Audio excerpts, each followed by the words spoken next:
in XCOM 2 Iron Man. I'm Phwop, and it's time for Operation Wagon, our first landed UFO mission. I do wonder how extensive these missions get, but I'm sure the reward is worth it. I believe some of the... My guess would be the true Concealment mod is kind of based off these missions, because you begin concealed with no timer. You eventually get a timer. Now, I really want some rookies. I would like a pile of free rookies, please, game. We have captains of everything. We've almost bought all the Guerrilla Tactics School upgrades. Matter of fact, we have bought all the class-specific ones, I think. We're going to start maxing out some characters, and I really want to spread the XP around more than I have. But I think the Proving Ground is actually going to be where that becomes most possible. Sharpshooter, Ranger, Grenadier, Specialist. We're going to bring our best. UFOs, I found, were really brutal.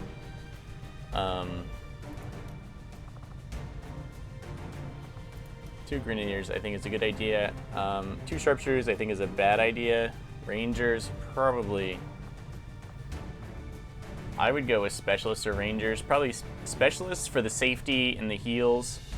If you have anyone particularly tough... Oh... Okay, yeah. I don't know. 3 Grenadiers, maybe, just to nuke the area, is a possibility. Let me think about that.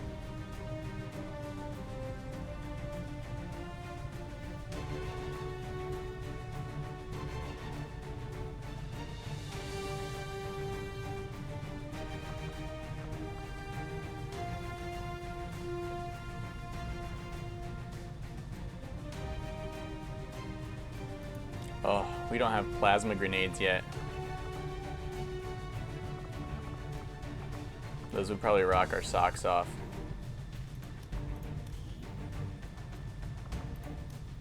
Yeah, all Rangers. Okay. Anything, guys? We do have flashbangs and battle scanners.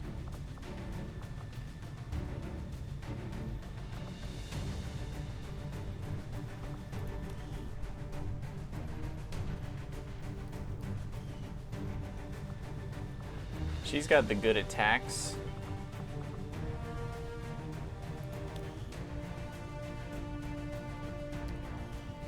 She's got demolition.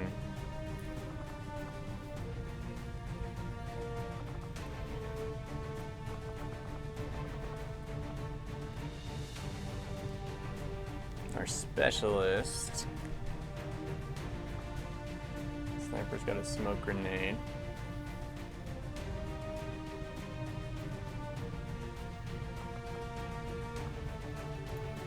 Flashbangs on Rangers make a lot of sense. I'm going to assume battle scanners are grenades. Oh, battle scanners are not grenades. You can equip battle scanners with other grenades. I don't know. I assume using one won't reveal you. And since our Rangers all have Phantom, it's probably best to put them on them, unless I'm totally wrong, in which case then fuck shit up. Things we would like. Yeah. No. Come on, guys. At least they still have all the items equipped. I assigned them.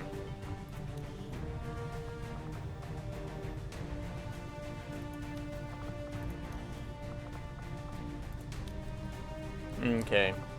Got smoke, battle scanner. Oh, we have exosuit. Yeah, you guys were all hoping I'd bring the exosuit.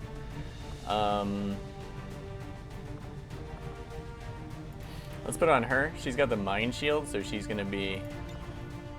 She is the tankiest. We also have a spider suit. Nice. So, Predator armor is worth 4 health and 2 pockets.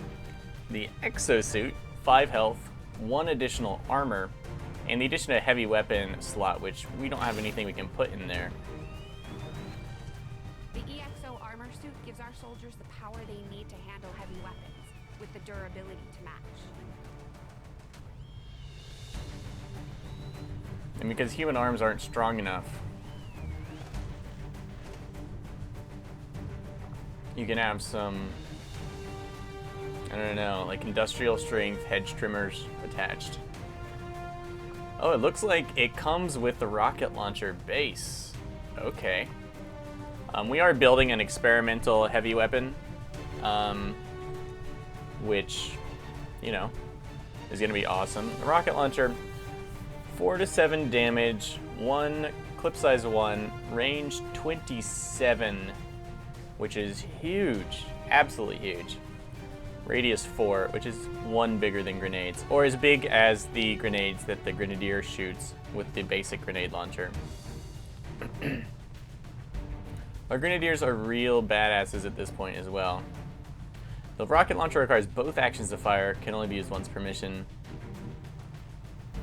Anyone can use the rocket launcher, provided they deploy in heavy armor. Remember that if you put it on a Grenadier, it has a chance to crit when it explodes.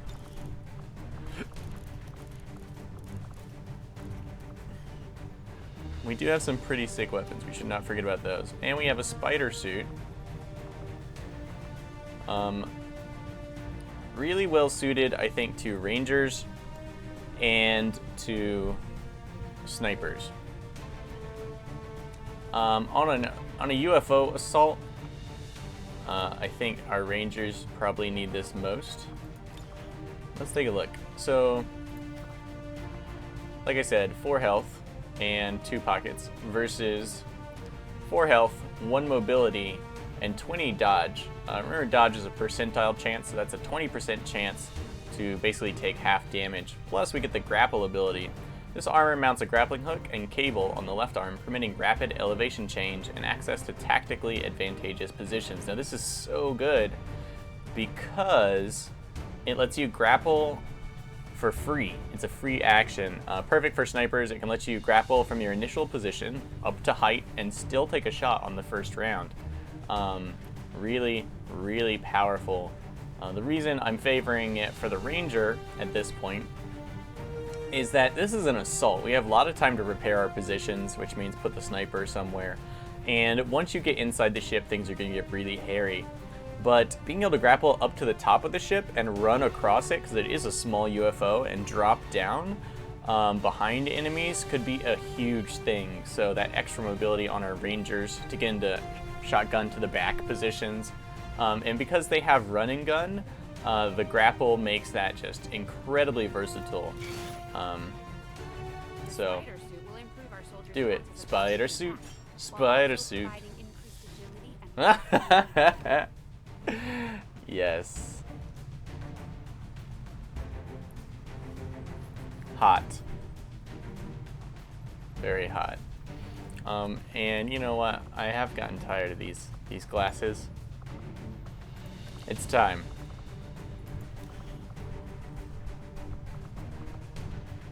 It's time.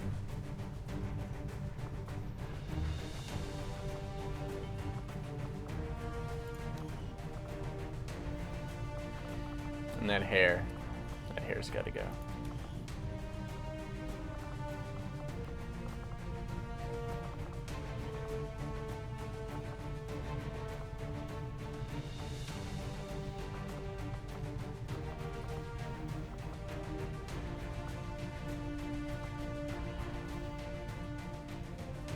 Okay, she's working her way up to dreadlocks.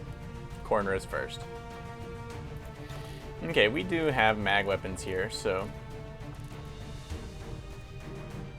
as a highly mobile class where positioning is really important and could be the difference between life and death, we want to look at having the ability to reload quickly. So I think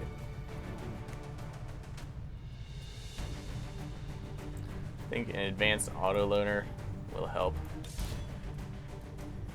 Note that if we take over Europe, the bonus lock and load lets us remove and reuse personal combat stims as well as these mods. And then these, suddenly it becomes not so permanent a choice to have done this. Those weapons don't need much help.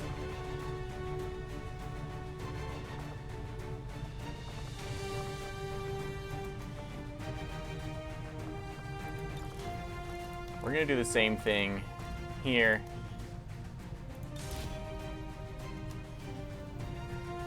Once you get in on those aliens,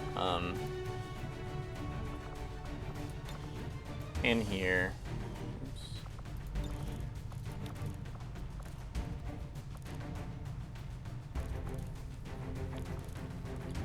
An advanced laser sight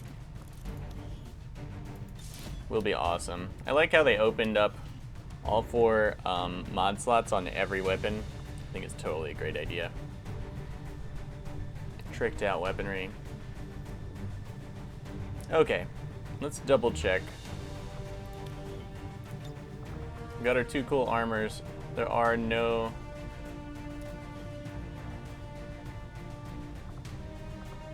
Oh, she can't use the mind shield anymore.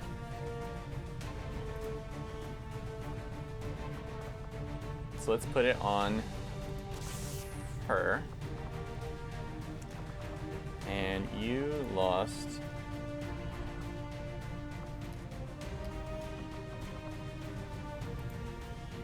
You know what? No. We're gonna put battle scanners. And our other ranger is gonna get the mind shield so that she can annihilate those shitty mind controlling things. Okay, glad I did that double check. And right, if we had a spider suit, it'd be perfect. We'd have no extra item slots lying around. Because she's got such explosives. And her abilities, yeah, she's the one going straight for her grenades. Also, combined with blast padding, the exosuit is kind of a serious bonus. 2 points of armor is pretty incredible. Especially against explosive attacks. Even though it will shred her armor, she will be taking 66% less thanks to blast padding, like all of my grenadiers at the moment. As soon as I really need to start retraining, maybe after this mission, I will retrain my highest level to switch to Shredder. Neutralize all hostile contacts and seize whatever cargo you can get your hands on. We are going to get lots of goodies if we go for this. I also, I talked to the mod author of Total Concealment, and he says that he says basically that not everyone is experiencing what I'm experiencing with the increased timers. Oh, actually, he said that the timers were originally bugged, and that the game was counting your first turn in the mission against you. And that's why it was 8 and 12. It wasn't commander difficulty, it was a bug. Now, this is perfect spider suit.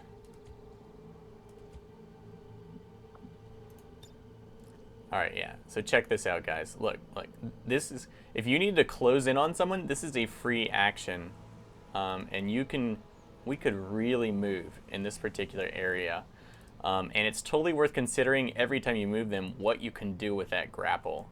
For this reason, because she can cover so much ground and has running gun on top of that, we're gonna move her last. She's like our attack safety. We've had defense safeties, those are our specialists, that's why we moved them last. We've got like long range specialists, basically the same thing as the ranger right now with the spider suit, is that we keep them back because they can attack without having to advance. So why move them forward? And so it means we're really going to push with our grenadiers. So yeah, I did verify my game cache and like reinstall everything. So let's see. Are we backed into a corner? Yes.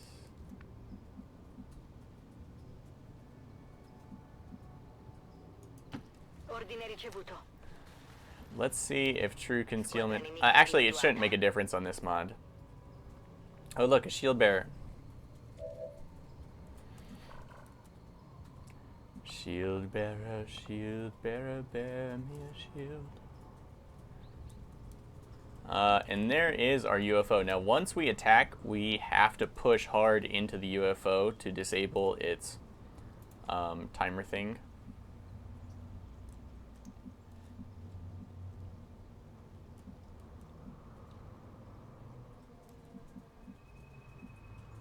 And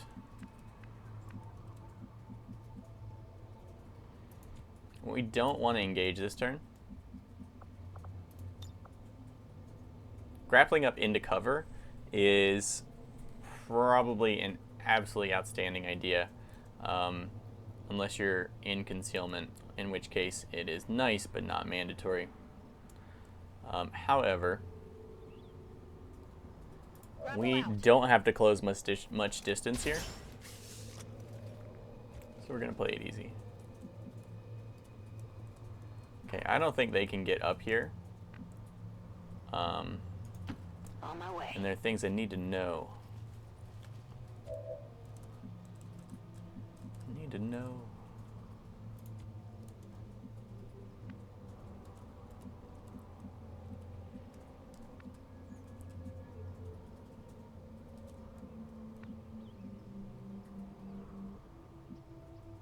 Okay, we've got like not so many perfect positions. So our ranger here can take a less perfect position because we don't really plan on using them to fight.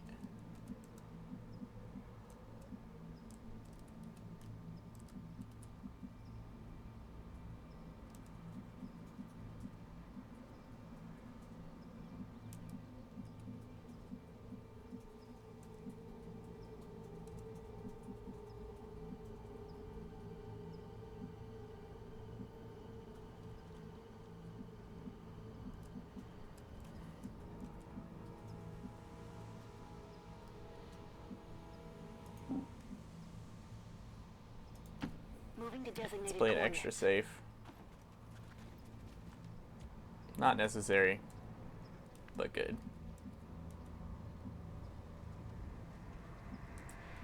All right.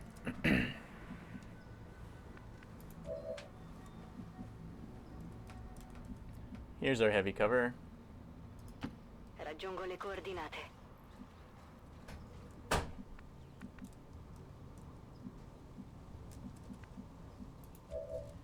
Sharpshooter. I personally suggest you want to have vision over these corners. They do have doors. It can be hard to tell your first time.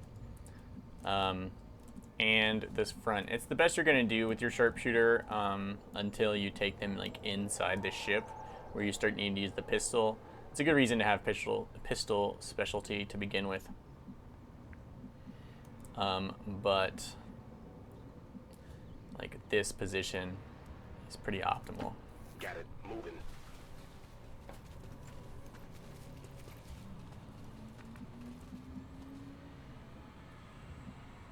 For our support, remember that we have threat assessment. I think it mostly works.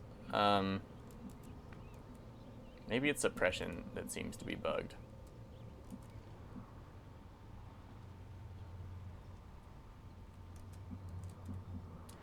And they are now Overwatch specialists. Our other ranger is going to swing wide.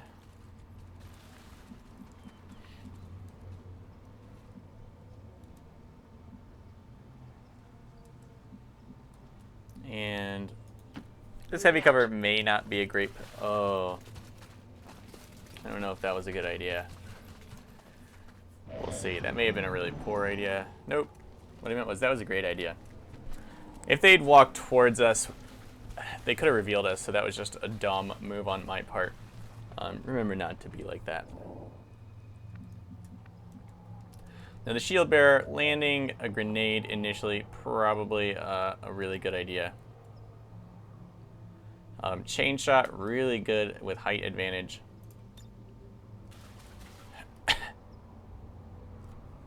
Says we could kill him. I think we'll do a minimum of 8 if we hit twice. Well, it's going to be a minimum of 4 and a maximum of 8 if we hit twice, which isn't all that impressive.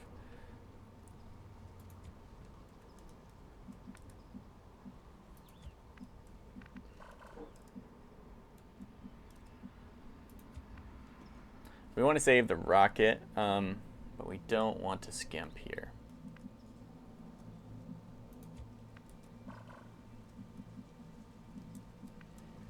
We want to be able to pull in our rangers.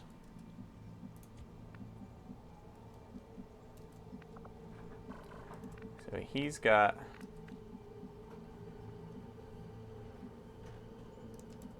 no sight.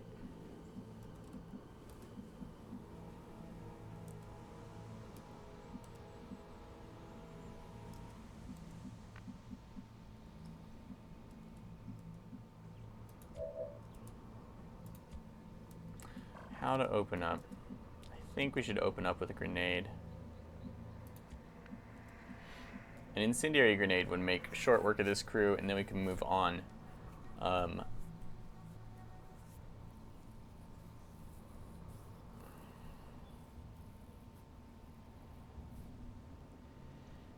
Do we even want to ambush?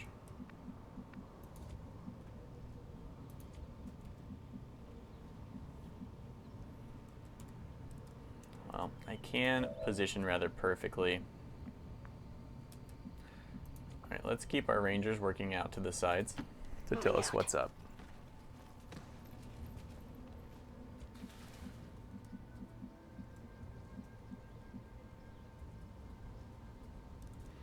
Remember, we cannot open doors, so we cannot unlock this juicy target until we have broken concealment. Moving on target location.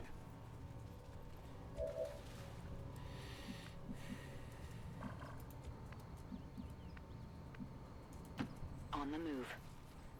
So let's take another turn to position.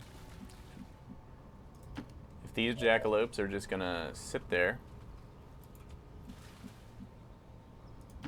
Headed there now. Now, I would not be surprised. Heading there now. Overwatch. If there was some serious chance of aliens walking out of these doors. Hey, if aliens open doors for us, we can stealth inside the ship, I think. Overwatch. Now that I've upgraded to have +10 aim and critical hit chance on Overwatch, remember that critical hit chance is maxed out when they're not behind cover, which means almost all Overwatch does guarantee like a 40% crit bonus, which is huge. Okay, we don't want to. We do want to ambush early. Ambush often. But here.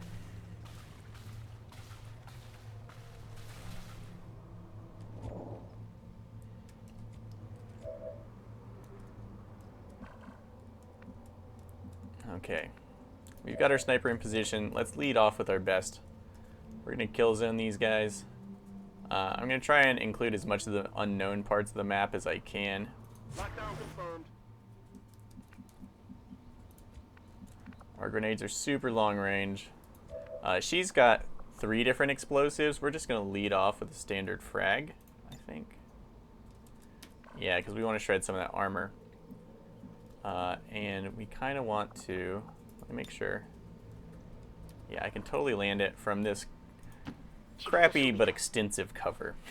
It's all low, but it is on many sides of me. And I don't think any of these guys have grenades. I think the standard troopers and officers do. So let's see how this ambush goes before we commit too many other turns. It'd be awesome if it destroyed that rock too, just saying.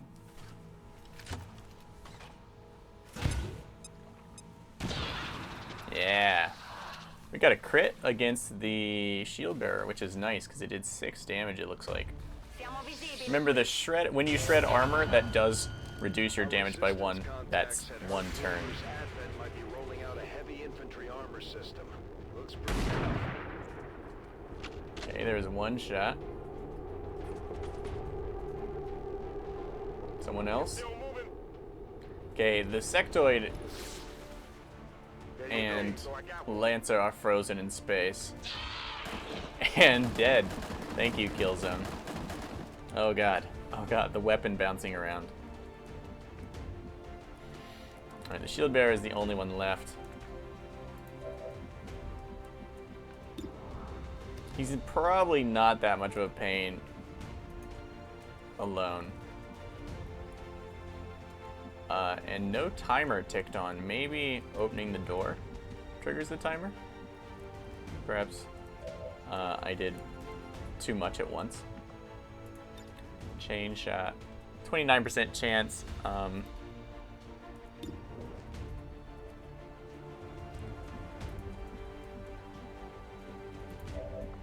We're going to suppress this dude. Roger that. Suppressing hostile.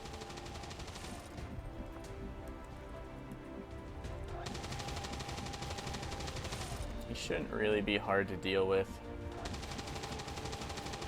I'm going. This is a good spot for our specialist, probably for the rest of the mission. Able to overwatch in this corner and a little bit into the UFO, but fairly safe. Remember, that is our medic. So we really don't want Okay. her screwed.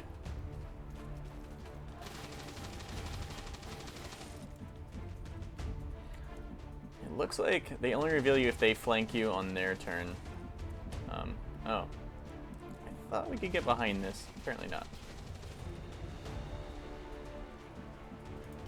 Affirmative. Moving Okay, we on. don't want to be revealed. That guy's pretty good.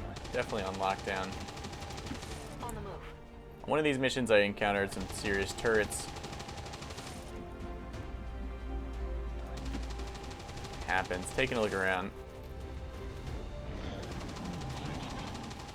There is some cover up on the roofs. Oh, and here's some Overwatch. A miss. A Viper joins us on the right side. Target still up. And a Muton. A Muton and 2 Vipers.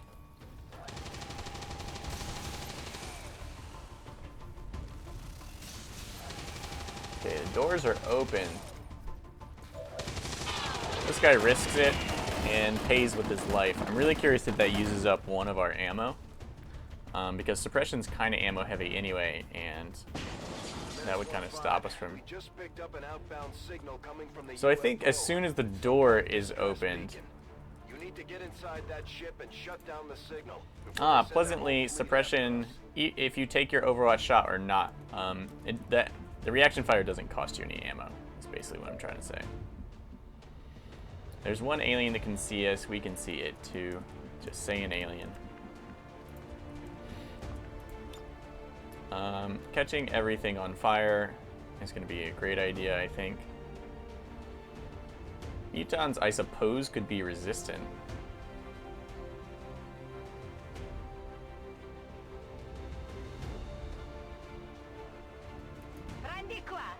But she's in great... no, she's still in moderate cover against these guys. But she's got the heavy armor, so if they're going to target someone... Okay, the incendiary grenade, we do inflict burning on both of these guys. Does not destroy their crappy cover. Yeah, it doesn't destroy their cover. Did it crit or just do a lot of damage?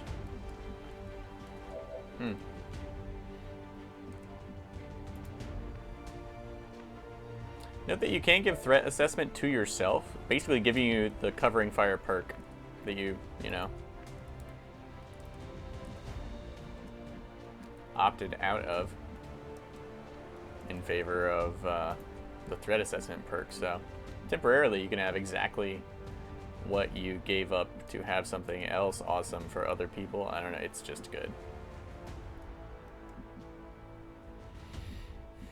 Okay, being flanked is bad. If we move, we can take a shot. Chain shot, of course, requires 2 ammo.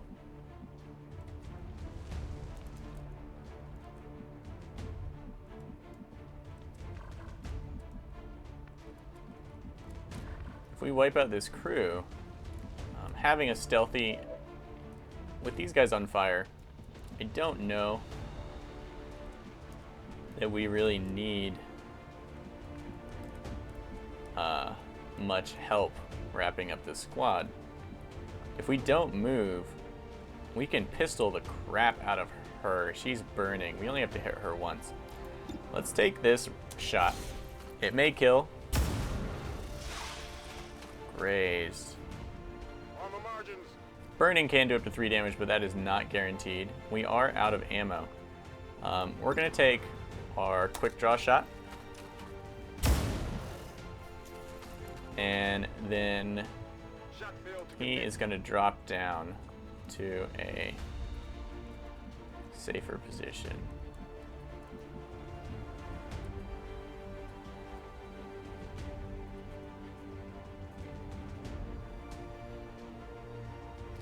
Since we have to reload his sniper rifle, we just want to be completely out of sight. There's no point in exposing him while he's reloading. Okay, the snake is in trouble. I'm trusting you here. Okay, you know what? Let's just grenade both of these guys. This is one of the harder pods we're going to encounter, so, like, why sweat it? Throwing grenade.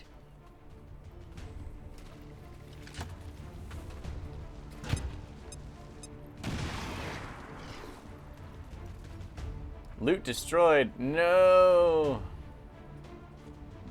Okay, Muton obviously not feeling so hot here.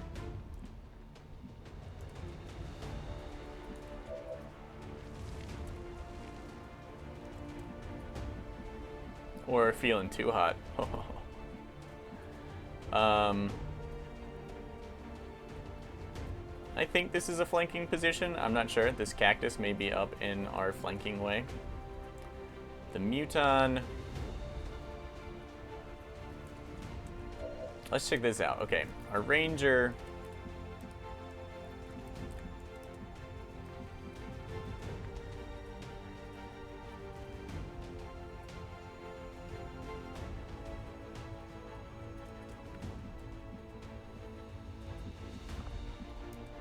Could totally seal the deal. I'm trying to figure out if there's a way to position our ranger so that if the Muton lives, it will break his concealment and he'll get an overwatch shot. Okay, here's what we're actually going to do. We can use aid protocol.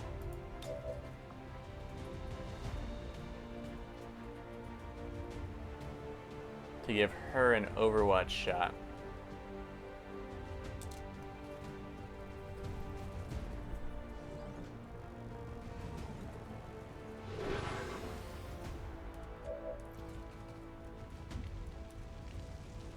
And then we can finish this Muton off with a grenade.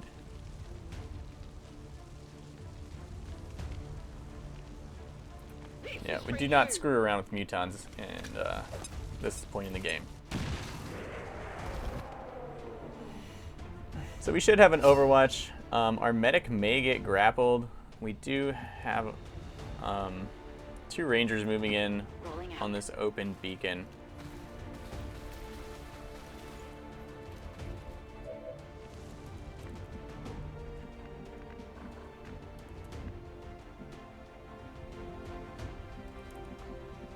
We really don't want to break concealment because whatever pods are in there, the fact that they open the door for us is just amazing. Heading to that location. Affirmative. Covering now. Snake says you. Where's our covering fire? Oh, this is it. Maybe?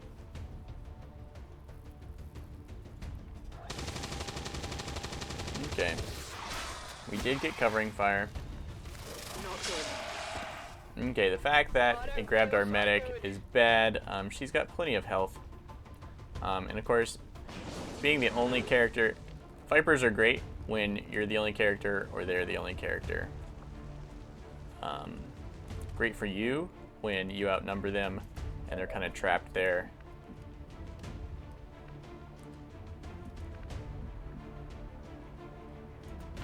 What's over there?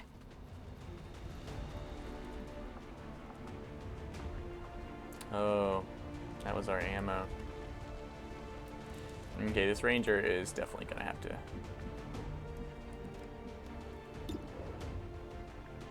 do the job for us.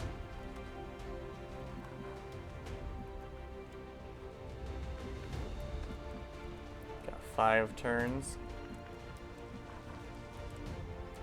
Yeah, okay.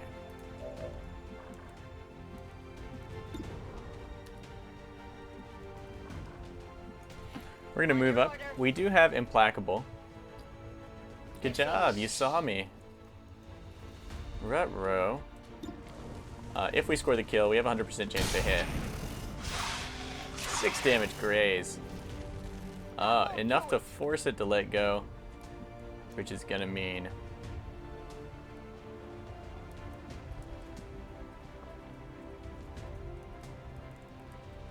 now with this many heals and 2 squads down, I am totally gonna burn a gremlin heal on myself. I know I've only taken 2 damage, but we would like to keep it that way. Remember that your lowest total health points determines what your medical status will be, and we would love for her to have lots of health. Okay. So you only have to deal serious damage to them to get them to let go. I'm not sure if it's any damage or if it's only the most brutal of damage. Okay. Moving on.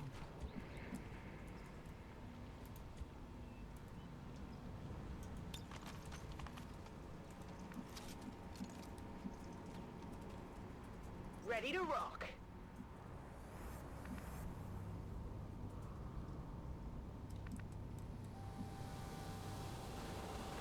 Okay, so with the sharpshooter reloading strategy, question is good position or reload first? Reloading first. If I didn't have pistol skills, I would reload now and I'd move up here, or even up here if I thought I could be really safe. But since I do have pistols, reloading the sniper rifle is actually really easy, especially with quick draw. So you want to position yourself so you can actually use the pistol against anything, and then reload. In this case, I think this is a nice compromise. What's over there? We could sharpshoot a little bit from here, and we can reload, and we can probably still use the pistol as well. Okay.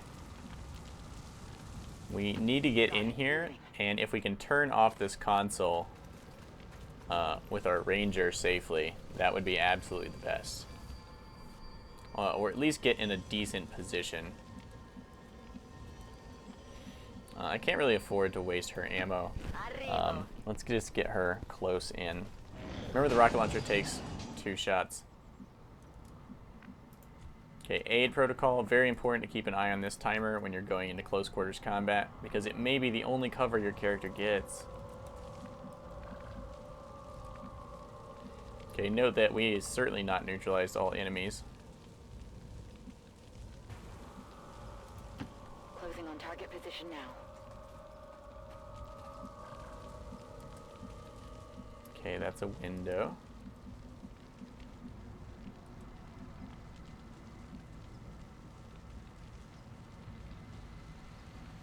Okay, doors. Remember, enemies can walk right out of doors. Best cover in this room, since we know this area is clear, probably right here for us. Moving. Well, let's see around this corner some. I wouldn't mind getting a closer look at their flight computer. Ours could probably use some updates. No, that's just for the Super Bowl.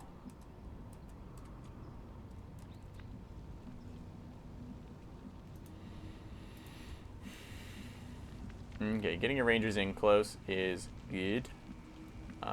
Looking in places you haven't already seen is bad.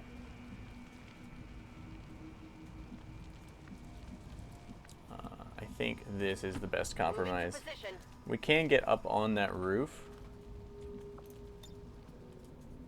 Okay. And then we could like running gun over to here and flank someone, which is exactly why we put the spider suit on this gardener there. She's just gonna reload Back in. and Overwatch Affirmative, covering because now. she's good at Overwatch.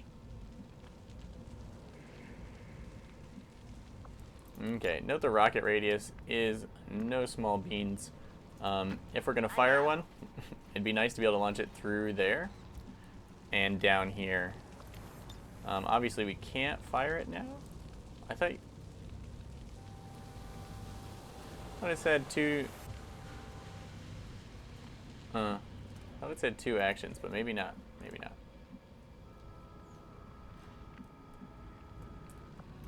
Does that compute?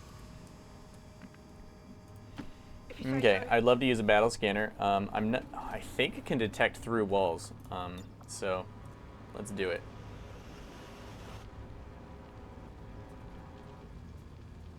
Here's where I don't want enemies to be, so let me make sure I know if they're there. Yes, like a boss. What do we get? Big fat nothing? But I don't know if it actually functions through walls. That concerns me. Okay, our sharpshooter. It's a good position.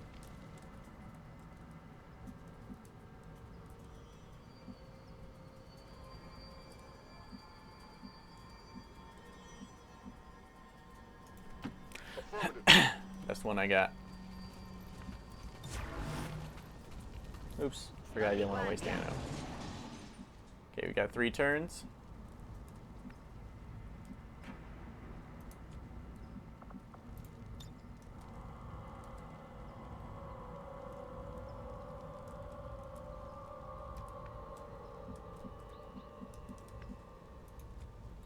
Okay, it tells me I'm safe.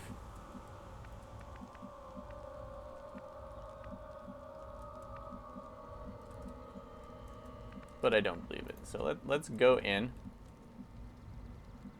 I know I said the ranger was my safety.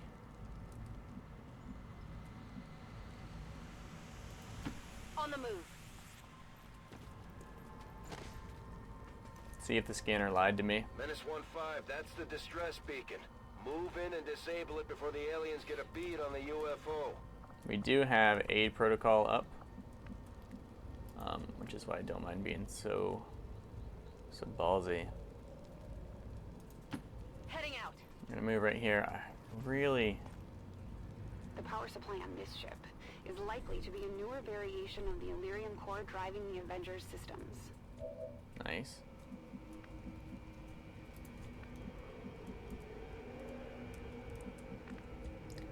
Okay.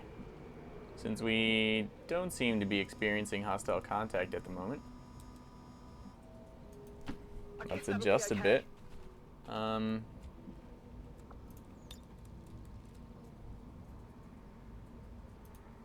am kind of feeling they must be over here. There we go.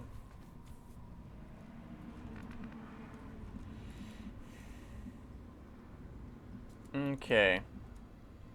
Lots of health, no armor. That must be a Viper and 2 troopers.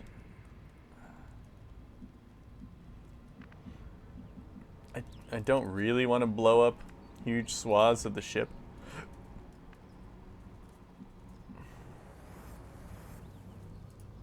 Got it. Moving.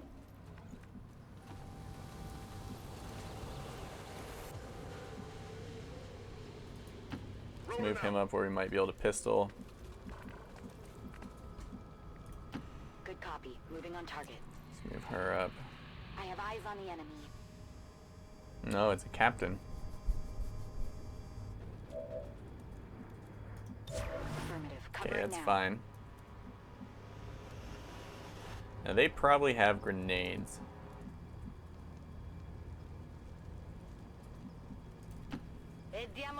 And we can probably shoot those grenades. We can probably shoot our rocket through here. Very nice. Overwatch.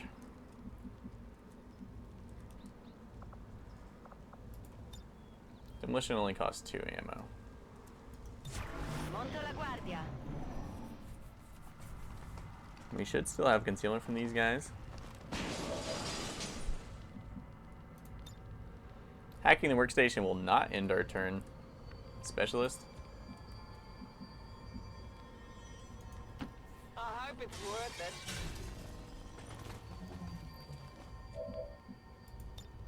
Get your hack on.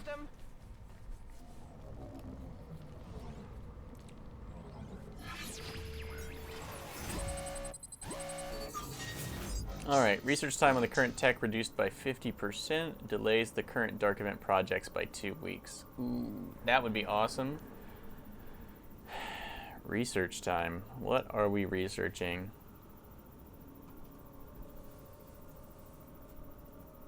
Oh, the black site vial.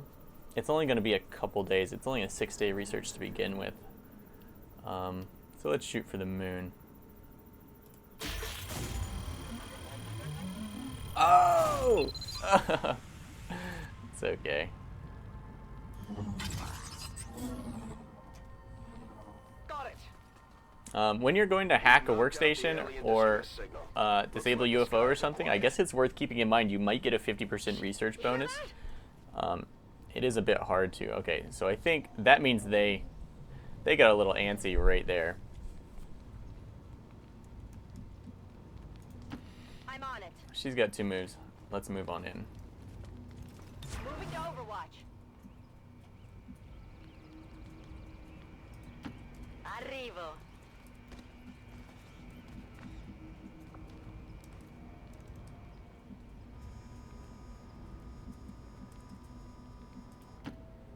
I'm going. Move back. Mag pistol Overwatch.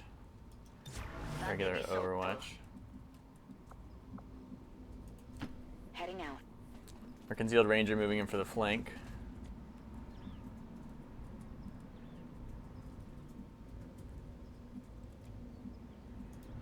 Heading there now. Nice safe cover here.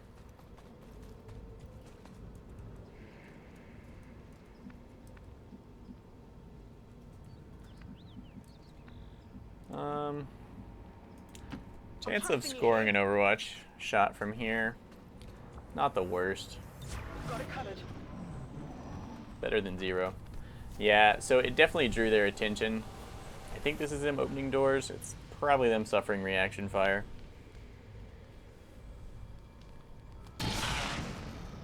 Yeah, suck it. Alright, 12 health on those officers these days. Remember explosives as well. Now they just activated.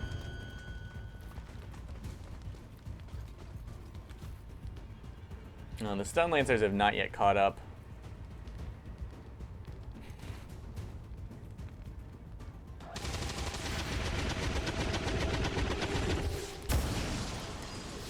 Okay, we're trashing the place. Definitely want to finish off this officer. Okay, this should be such an easy wrap up, guys. That poor dude, afraid to move. A flashbang could make everything easier. A kill zone, probably not necessary. Does he not have a bead on anyone? God, man. Is it clear? Okay, we have 2 pistol shots.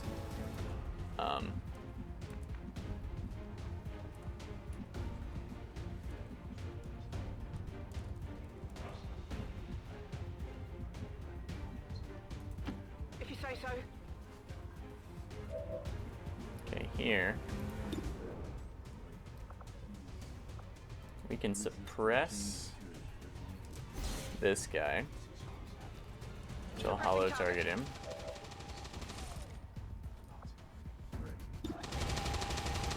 Can't miss this stun lancer. Mag pistols, pretty potent. Looks like our regular pistol shot. Can't miss and is guaranteed to kill. Thanks to the good damage of that crit. Big deal. Remember, snipers have a 10% increased chance to crit. Anyway, so pistoling exposed targets is a good idea. I don't know if I should break concealment, guys. Okay. Finally, a safe opportunity to use the sword. Let's not waste it. Coyote Joan Coleman. Position compromised. It's like you didn't even know I was there. Oh. Sword to the back. Tenchu style. Target eliminated. Like a ninja. And then here, we can run and gun. Well, you know what?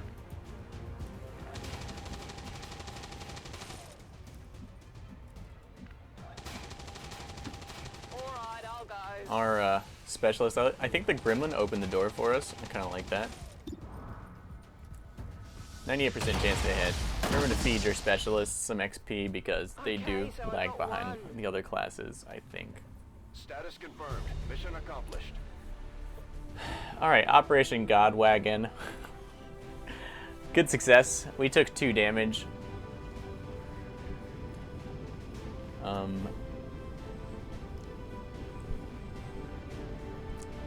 And sadly, we destroyed our loot. It turns out using grenades can negate your loot drops. Or maybe it was the fire. But I think it was probably the fact that we killed him with a grenade. But it's much safer to kill an enemy, and the loot is not guaranteed to be awesome. Sometimes it is. But I don't think it's worth risking your troops on a higher difficulty. I think the exosuit is doing a good job for our grenadier there. She looks real happy.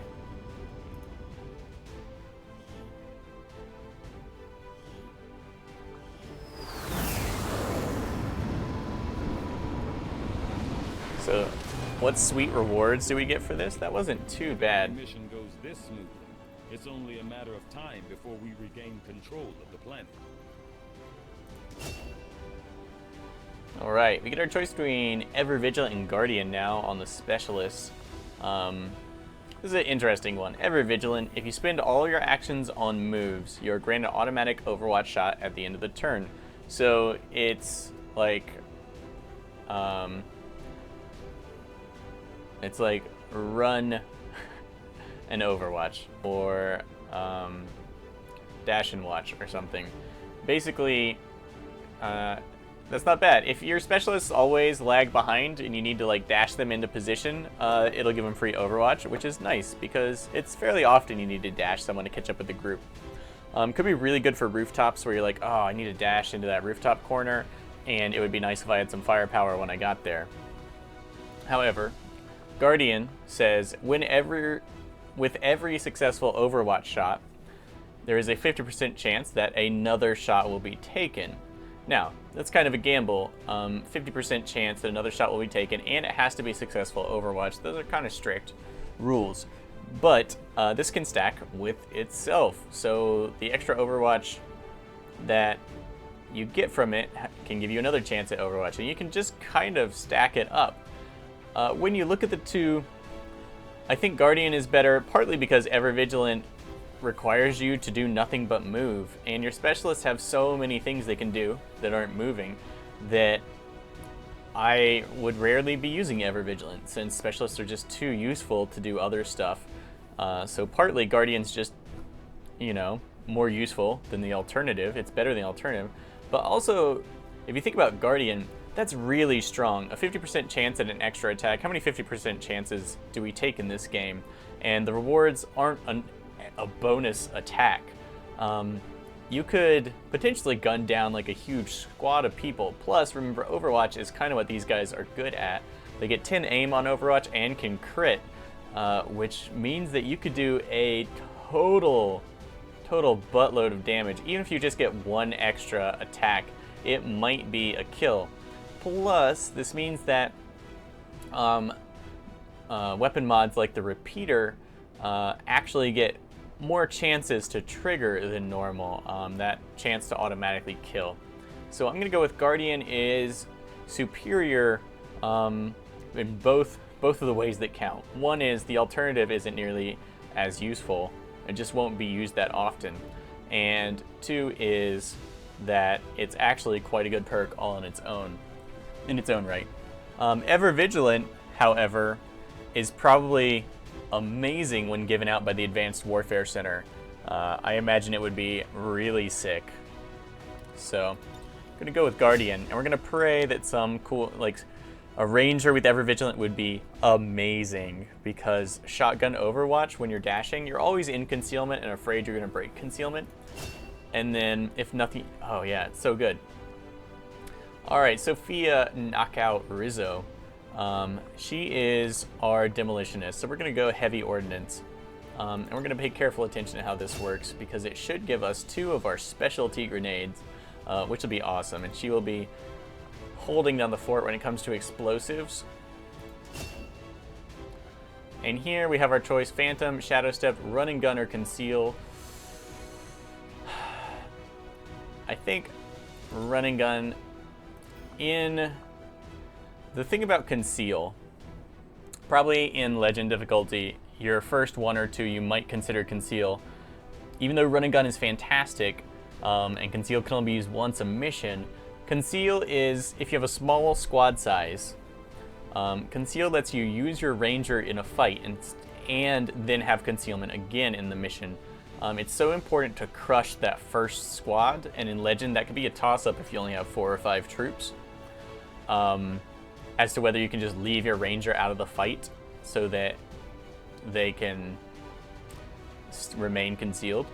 And so being able to go back into concealment is not only a huge defensive boost for your Ranger at any point in the game, but at any point in a mission, but being able to do so, being able to use them to crush that first pod quickly is pretty key, and then go back into concealment and crush that second pod. So Conceal can be a big deal, but we have a 6-person squad size. We don't need it. Alright, we did get some good stuff. Okay, 84 alien alloys, what? 48 Illyrium, 3 Illyrium cores, and 161 supplies. Oh, jeez, that was a great. So good. So good. Alright, Advent Shield Bearer Autopsy. It's right up there. Alien Encryption, 6 days. I suppose we could have got 3 days off if we'd gone for that hack, and we would have made it. So do pay attention when you're going into your missions, how long your next research is and what it is. Because if I don't, it was 6 days. I probably would have gone for it, but I thought it was probably like 6 days originally and had to work down a bit. One time I was employed as a biochemist in the pharmaceutical industry, mainly researching vaccine production. I'd say we're lucky to have you with us. Okay. We want to reduce contact cost because we are low on intel. With those supplies,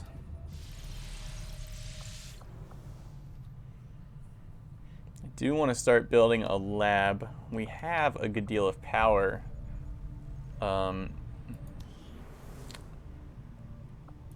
It's time to upgrade for leader training. I think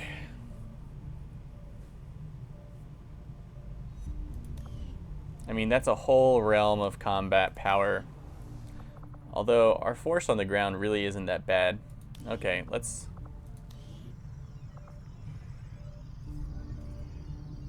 Oh no, we need resistance comms next. Oh no, resistance comms are on the way.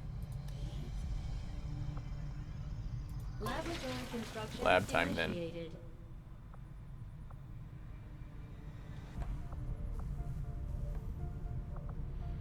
Okay, it'll have to just wrap up on its own.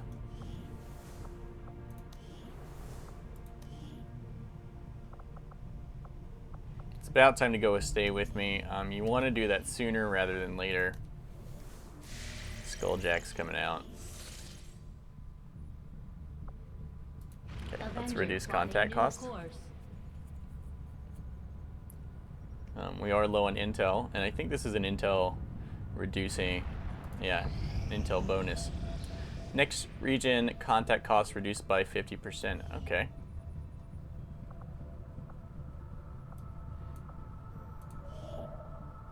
That means we can contact them for 20 intel once the comms are done.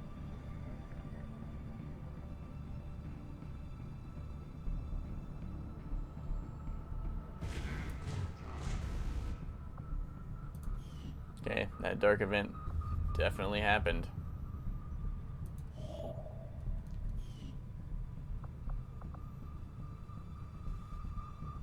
Note that the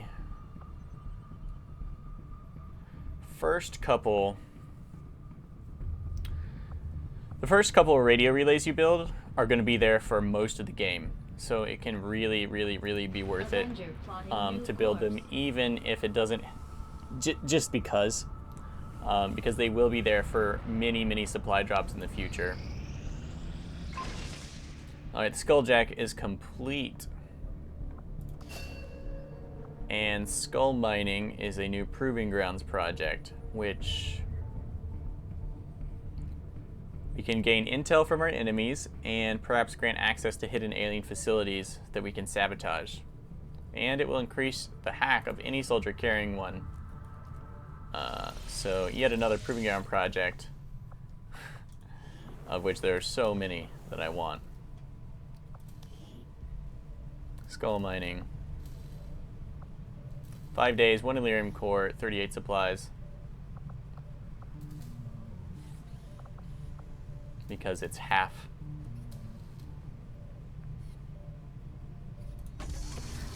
Let's do it.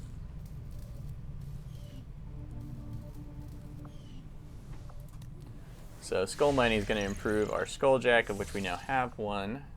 Resistance comms are going to be done in 2 days, so we can go make contact. And boy, do we need to. Because if we don't hit the Avatar project soon, we are screwed.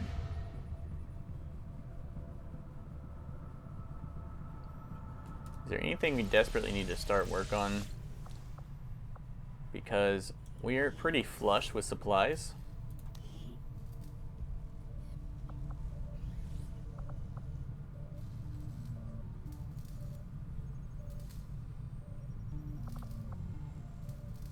We've got 2 intel things we can try and crack. So we could like sell alloys at the black market.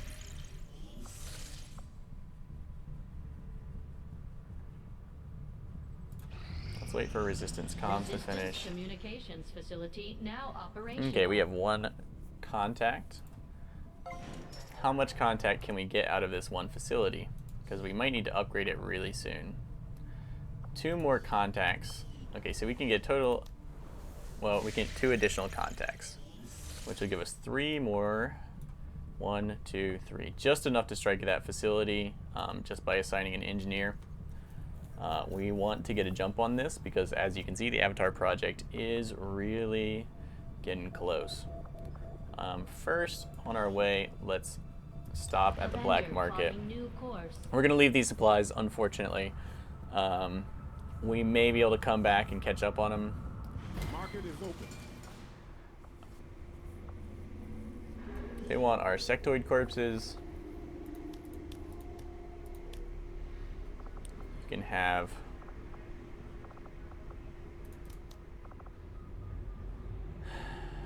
what was I gonna, another Skulljack?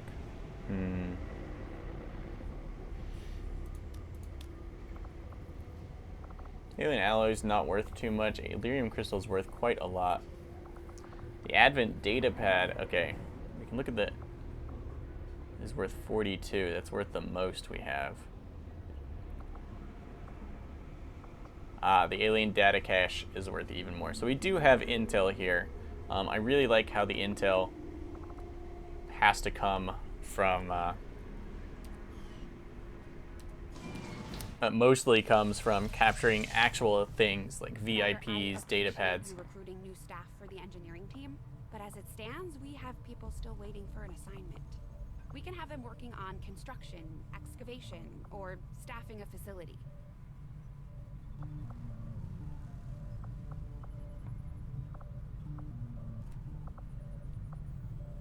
Okay, resistance comms. We are going to need...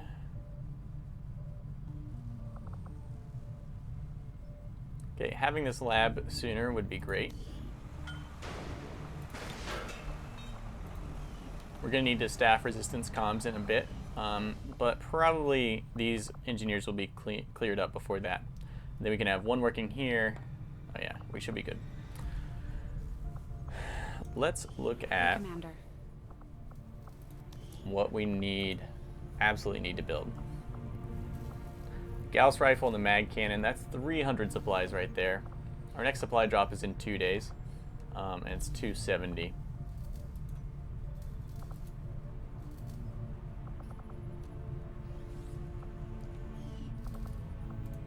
I've had a chance to take a closer look at some of the advent Proving weapons ground, recovered from the the nice field. thing is Proving ground is The kind alloy of, used in their frames is significantly lighter, making them more suited to the human form. I'm guessing it's the same material we've seen them using all over the colonies, but they'd have to be producing it from something here on Earth. They seem to have an endless supply of this stuff. the Proving grounds, we've got 16 days before we have to pay for anything new at the Proving grounds. But we locked in skull mining, we paid the cost already, so I wouldn't forget.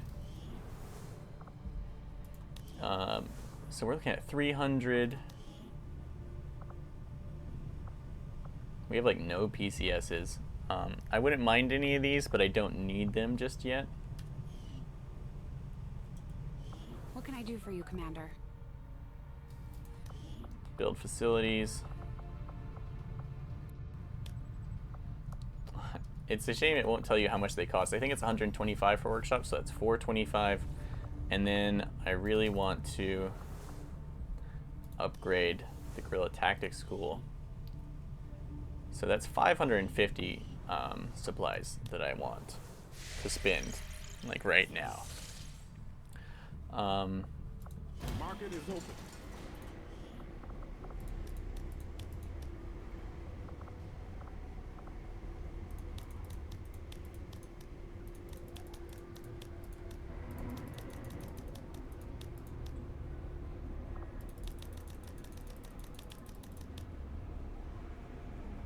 We're gonna get to 70. I would rather have all of these things than whatever. Okay, that's 15. So that's 530.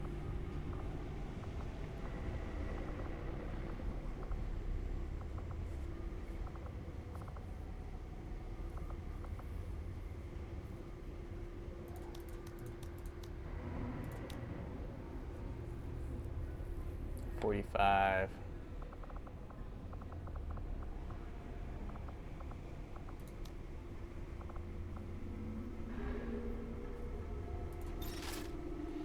Okay.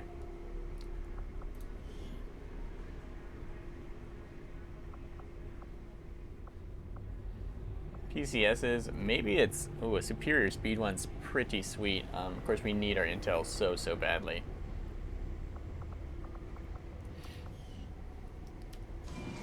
But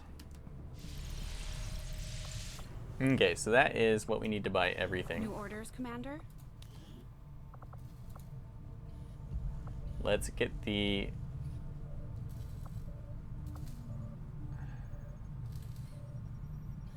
I don't want to wait a couple days for this.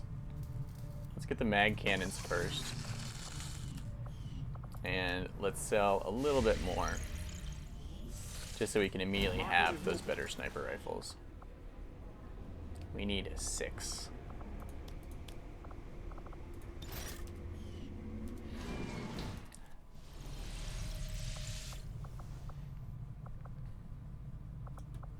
Commander? Yay. And now we can finally start putting in sick upgrades on our snipers and cannoneers as well. Grenadiers, I mean.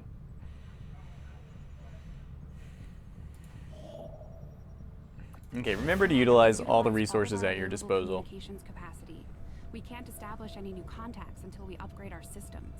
We just need to assign an engineer. We don't actually have to upgrade just yet. To establish local regional. Incoming message for you, Commander. Patching it through to your quarters now. Your progress against the aliens over the past month has been significant, Commander. But there is still room to improve if we are going to eliminate the alien threat. It's true. It's true.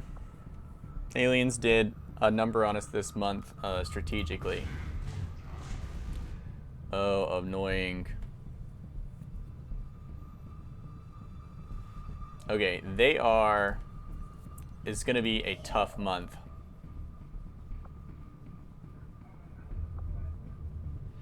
Okay, you know we need these supplies.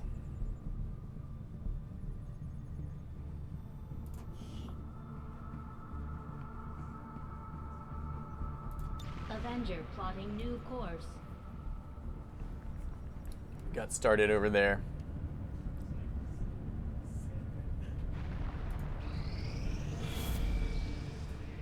Come on. Oh, that's really bad, because there's another facility coming online. We may just lose. We may not have time. Progress on the Avatar project. If we're going to slow We made them enough down, pressure the they'll need to aliens move enough. fast.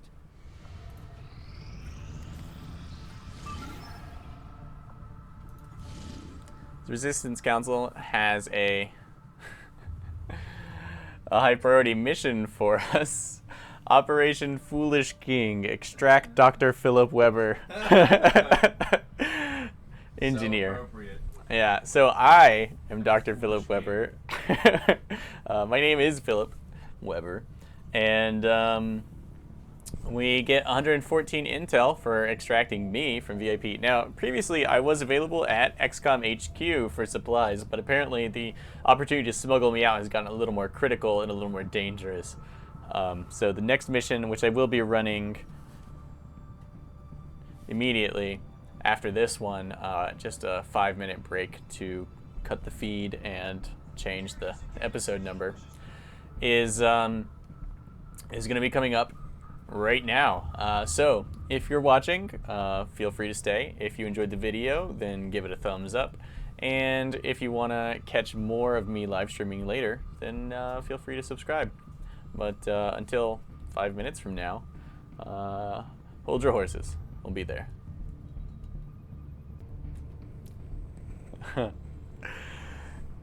Greetings, housemates, and welcome back to Let's Win XCOM 2 Iron Man. I'm Phwop, and this is Operation Foolish King. My actual name is Philip Weber, so this is the character pool character designed by my younger brother. He sent it to me yesterday, and I threw it in the character pool. So we are extracting me as an engineer. I did set it up so I could be a dark VIP. I don't mind getting sucker punched in the face by XCOM if I'm being a jerk, because, you know, in some alternate reality, probably a jerk. Alternate, I said.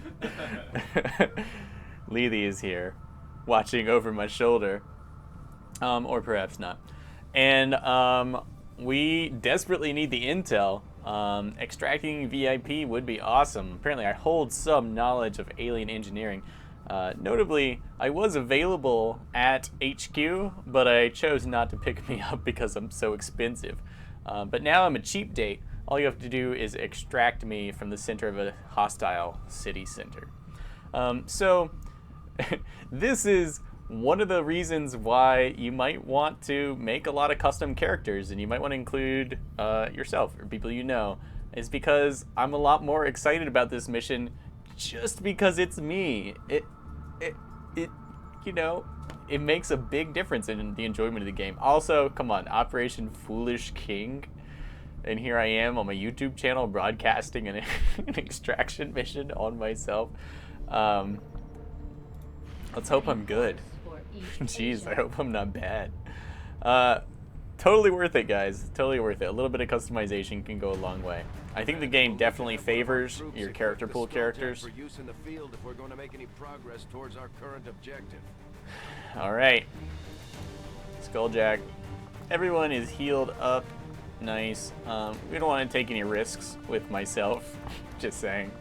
Plus another engineer wouldn't hurt, but the intel is the big gain. Sophia wants to use her new skill, and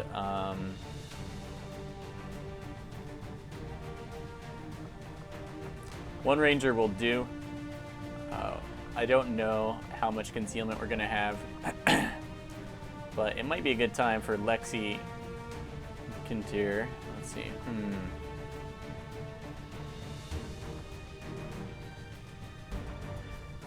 2 specialists, maybe actually the way to go, so that we don't have to endanger our medic. All right, the Skulljack.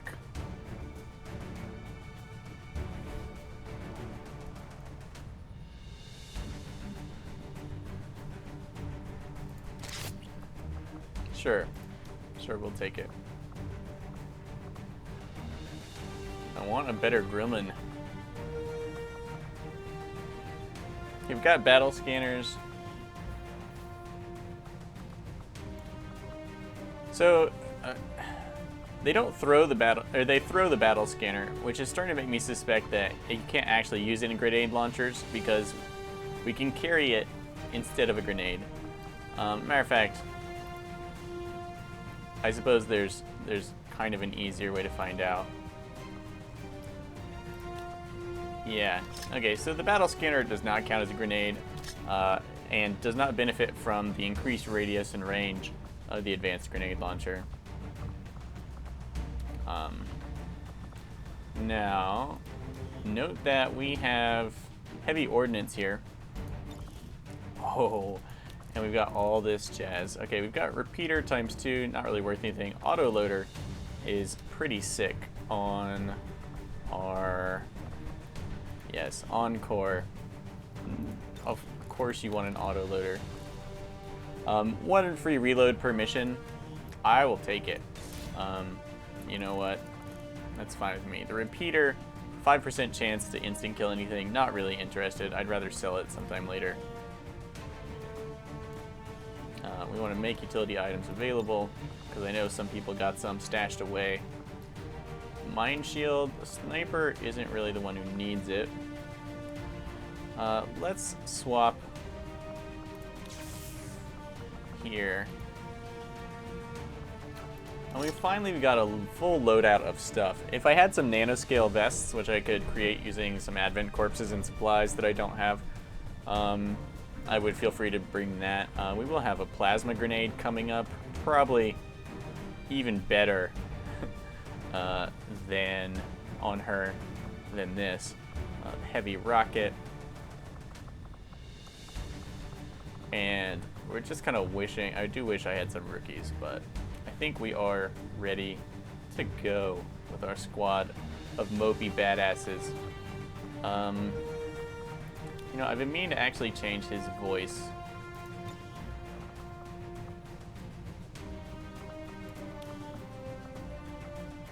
Double time. No. Go, go, go. Running. Roger that. No need to ask twice. On it. I don't mind the mopey one, but it was getting to me. I like one mopey one, not 2.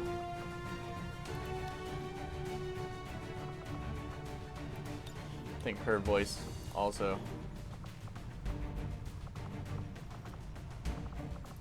Solid copy. Will do. We had like 2 people with the same voice. And I was like, no. Okay, and of course, Lazaro Bishop would love to skulljack somebody. In this one, equipping our ranger with the spider suit, actually, here we go, is not necessary. I think our sharpshooter, in a city center, if you have a sharpshooter, then the spider suit is what you need. Which means that he... What was that other thing we were carrying? Yeah. Let's put battle scanners on him. Because if he's moving, he can set himself up for targets. And the ranger... Here we go. You can carry the smoke.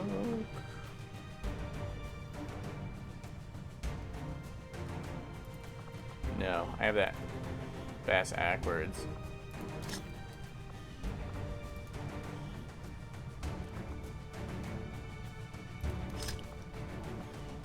Okay, we're gonna test whether throwing battle scanners reveals you from concealment right now. Alright, we've got the one spider suit, we've got the one exosuit. Sky Ranger deployed. We're moving in. 5 by 5.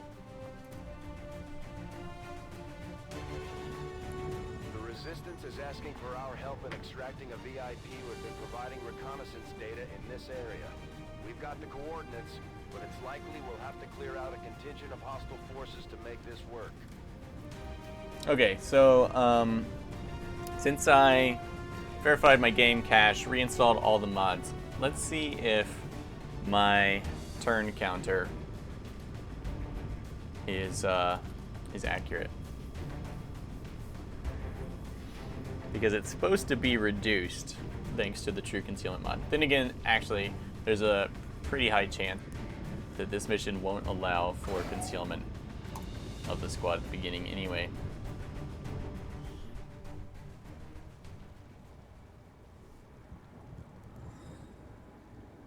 Menace 1-5, target coordinates incoming. Secure the VIP and proceed to the evac volume for extraction. Use the skulljack on the officer. There Authority I knows we're go. here, so your position isn't concealed for the extraction.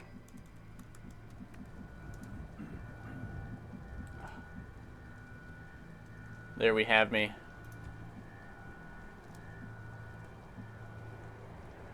Looking a little lanky in my wet business suit, standing out in the rain. Cigar in face. The likeness is pretty good. Thanks, Kit. It was a pretty sweet brotherly thing to do. Phwop. Philip Weber. Alright. Let us get a move on. First thing I want to do, the spider suit is an excellent first choice because it could trigger pods, but because it lets you move without using any actions, you can easily retreat that character to a better position, or more easily than normal. It lets you react. Now, where is our extraction zone? There. We want to control the top of this building, I guarantee. And I think anything we're going to need to fight will be fairly close. And if there's an enemy squad up here that we reveal, then we want to be able to get down and away from it and have the rest of our squad fire on it. Fortunately, does not appear to be the case, meaning that the rest of us can go up on this roof. Okay, so many things. We have cool under pressure, guardian, automated threat assessment. Remember the covering fire also benefits. Now, someone's got battle scanners. Oh yeah.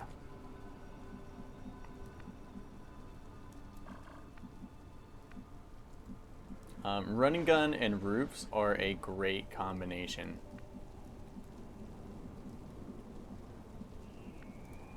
There's another way up onto the roof. Okay, let's clear some of these other people out first. The skulljack can grant access to the neural chips in certain enemies, but requires melee range to activate. Presumably then we can't use it. It's only got a ×1 here, so it looks like we can only use it once per mission, and so we're going to save it for an officer. I'm not going to try and skulljack anyone else. Likely it wouldn't even work on a trooper. She's our explosives. We want her at the front. We'd love to get her on the roof. There is a little way up here next turn. But remember, we are not stealthed.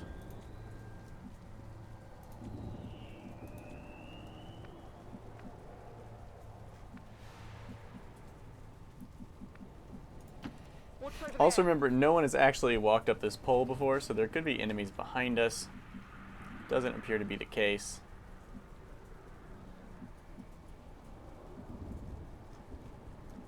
We can see this whole roof, so I do feel fairly safe moving up here, despite the fact that if we triggered a mech, we could lose both of these soldiers. Actually, I forgot. Boss up here, Nichols, can move away. He's still got all his action points. We do want to keep an eye out for lampposts to see what benefits we might get from them. But I don't see one. One of the mods I want to try is enhanced tactical zoom. I think sounds like a good one. Aaron Walker is our medic and Overwatch Grandmaster. Lazaro is our melee champion. Let's have her go up on the roof, where that Overwatch is going to be extra accurate. Affirmative. Covering now. And let's keep the rest a little more grounded. Heading out.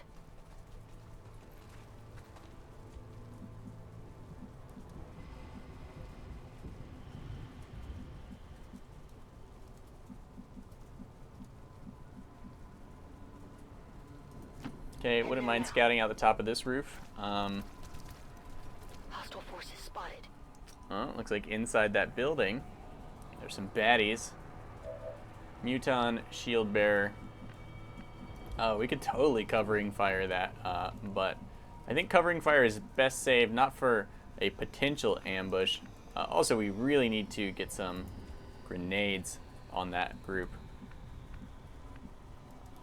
We just need to move him out of the way, period. And this is just regular aid protocol, which is totally fine. We did not see an officer in there. Shield bearer, though. Okay, that's not actually good cover, it's just pretending. He's gonna move over. Overwatch. Go with regular Overwatch, yeah. Killzone is best used when you know you're gonna activate a pod. Come get some. Thank you, Spider Suit. We want to be careful with our VIP. Extra careful with this one. So we're gonna hide him here, where no terrible aliens will see him. And of course, we have the mag cannons now. I'm sure they are sick.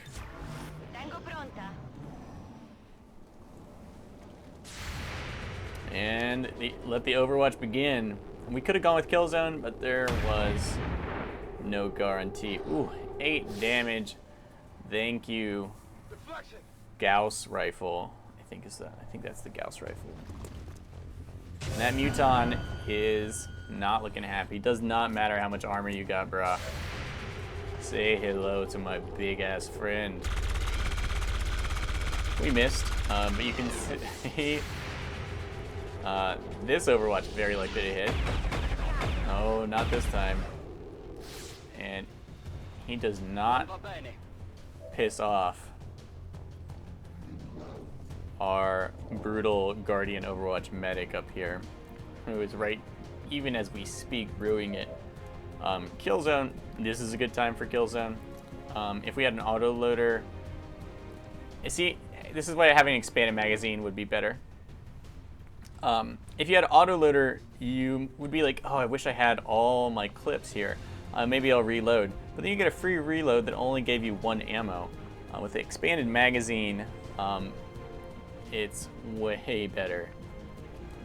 because then we could take our one Overwatch shot and still have 3 in the clip, and that would last all mission.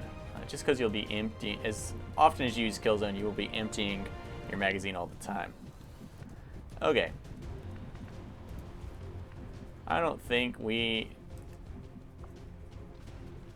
truly need much help here. We can Scorched Earth these two,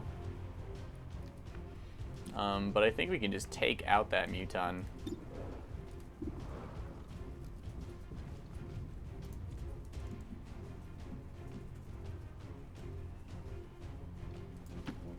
If there are other enemies on the roof, that could be bad.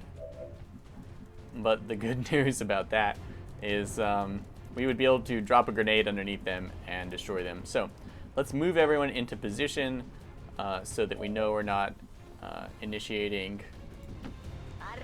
we're not committing after a double activation. He's fine. We can always pull in our Ranger. Our Ranger is, we do need to clear out some dudes. Oh my goodness. That shield bearer is just out in the open.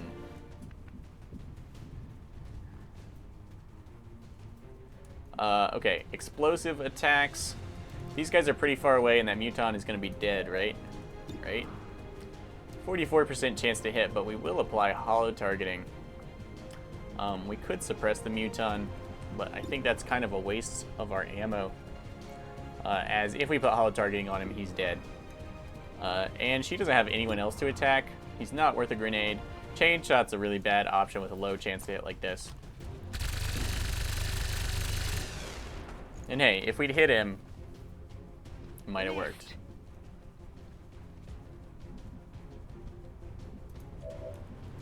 Once again, I mean, we could take no, we're just gonna shoot him. If we miss, a grenade would do. Oh, the boss likes. Big deal. Okay, shield. These Advent cannot get close enough to us, and the only cover that's viable for our Overwatch is right here. They can't get close enough to drop an AoE on the roof people. Something I have learned to my horror is incredibly important to watch out for.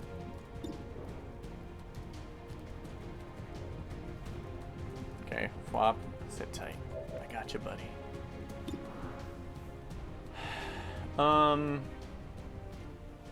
We're just gonna 63% chance isn't awesome. Well, we have so many explosives.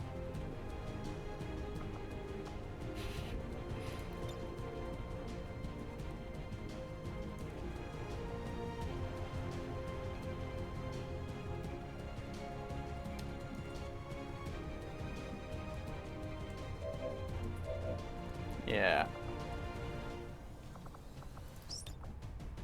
82% chance. But see, this guy's totally exposed. Choices. Let's try to hit him. Save our explosives. He's just a shield bearer and a trooper. Not the most intimidating combo in the world.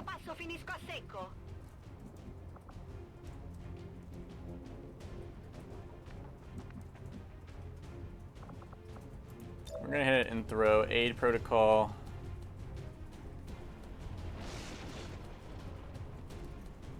Yeah, on her. On our specialist here.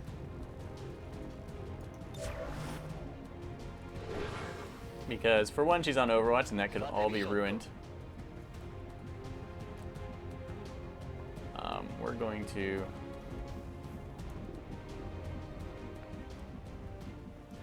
tuck myself away up here safely. Safely, I say, with hope.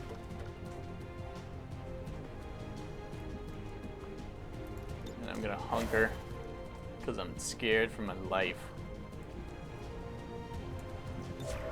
Overwatch, 11 turns left.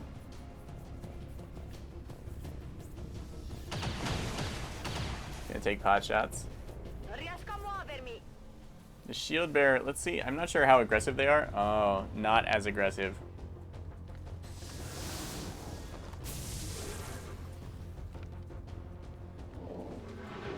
The hell was that? Was it the shield bearer doing his thing to himself? That's not teamwork.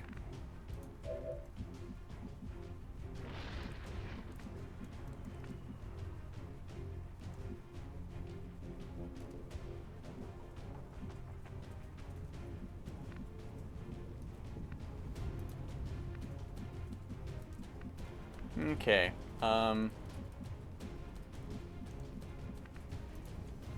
We need to keep advancing.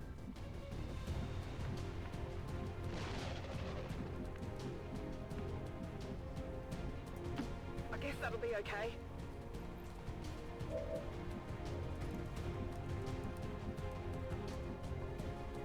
Being cautious is good.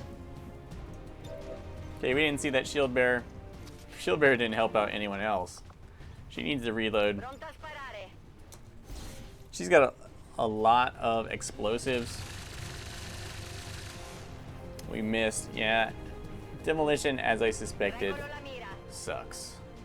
It could be good if you really double down on it, but it's also like kind of a lame thing to have to double down on. I don't think it's worth it when there's so many other good things available. Suppressing this guy, of course, will wreck him. But a well-placed grenade will too. Ne vale la pena.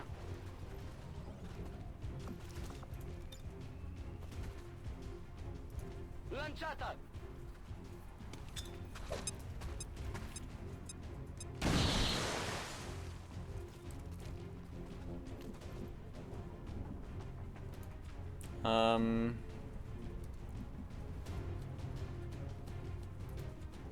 Tough call. Remember to feed your specialist, but her Overwatch is so good that we want to always have that up. So we're actually gonna this encore here. Plus, if we miss, he's hollow targeted. Oh, the damage is so good. It's dead. It has to be dead. It has to be. All right, promotion. That puts her at max level, I believe.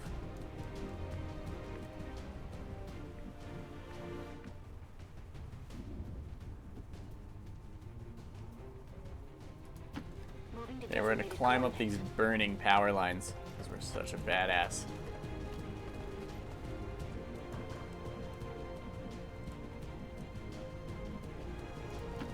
We don't want to actually accidentally be revealed. I was hoping to get a bead on that that bad alien. We're gonna Overwatch here, long watch.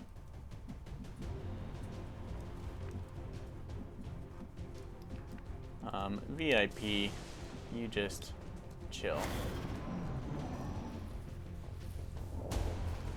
I think the shield bearer completely gave up on the trooper and is like, I am out. Forget this nonsense.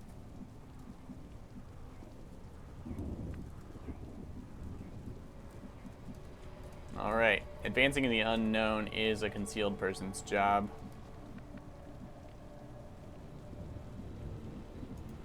Rolling.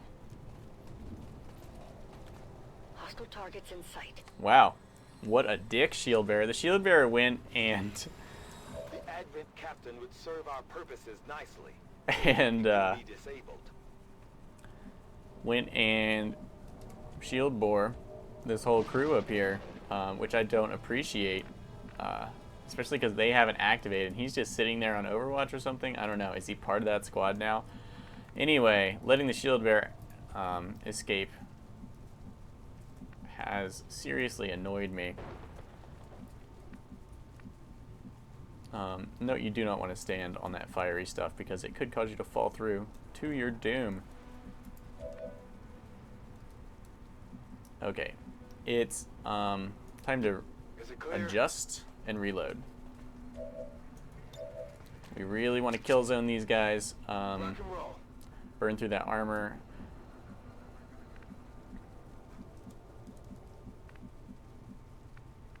Doesn't look like we'll be.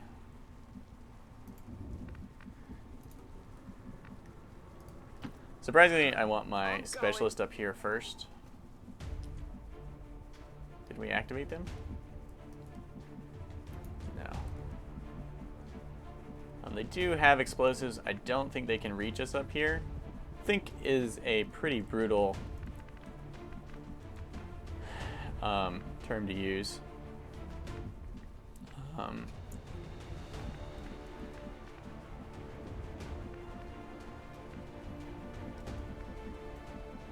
Oh, I like this second level stuff.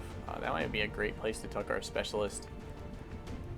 Actually, is right here.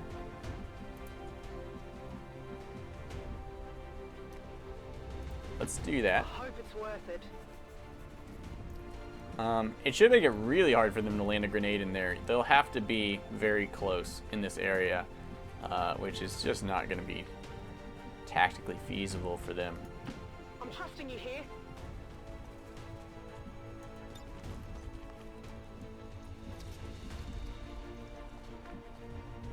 Ready to go. And out. Really want to be careful not to activate them too soon.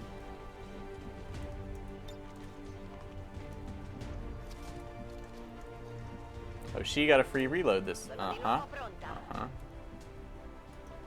A little bit of Overwatch is nice. This is the guy who needs the Skulljack.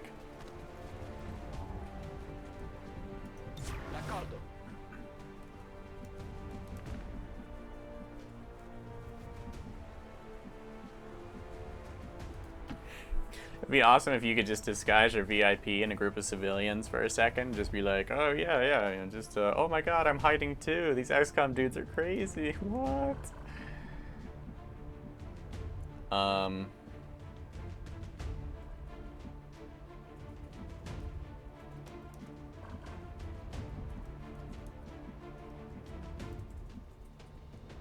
I really can't risk using the battle scanner just yet.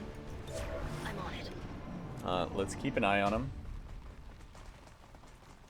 Ooh, a mistake. Be advised, hostile interceptors are inbound on your current position. Firebrand has a limited window to provide extraction. We can't quite reach him just yet.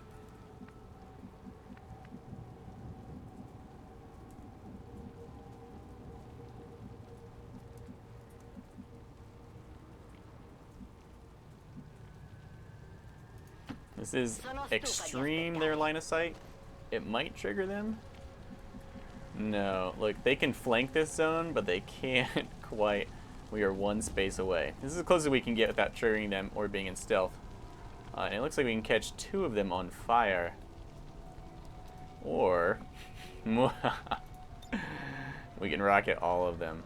Now, it said the rocket launcher required 2 actions to shoot, but it lets me use the targeting protocol. Okay. I think it's lying. Yes. Yes, we got a crit on someone. I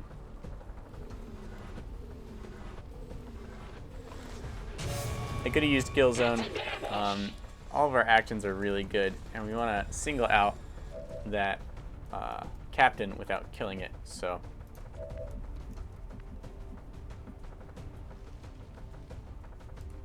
Turns out we got more grenades than just that. We can play it really safe, and we should if we have tons of range. Yeah, we're gonna move away from the edge and just bombard them with explosives for a bit.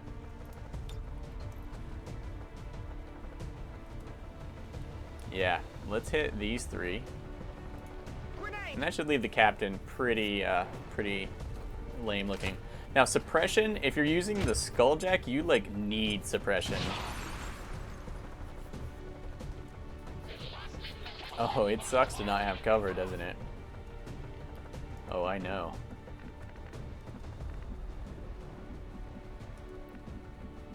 We have some weirdly cool lines of sight here we could take.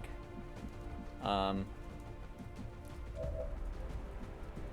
sniper, of course, is just, it's field day time. You want to be careful with kill zones since you don't want to kill too many of them. And the doctor has nothing to contribute.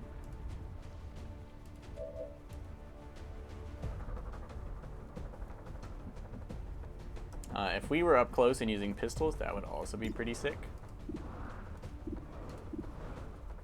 Only these two.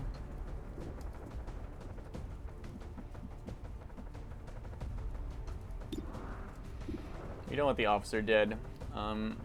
Let's take out the trooper then.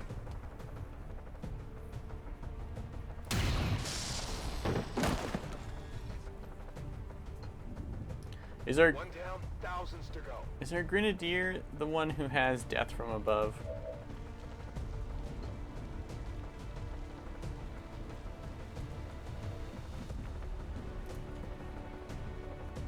That must be a different one.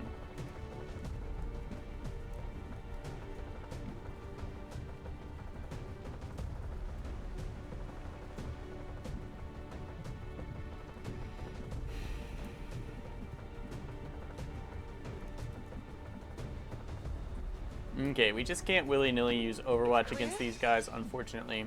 Can we target that shield bearer, please? No.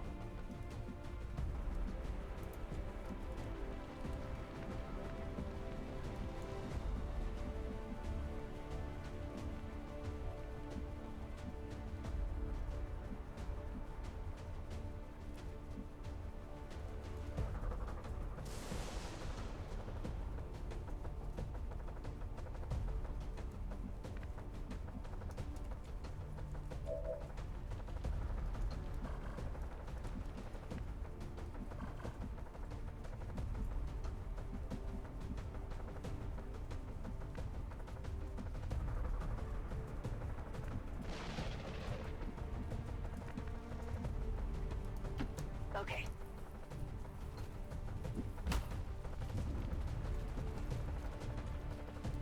Want to gather some info.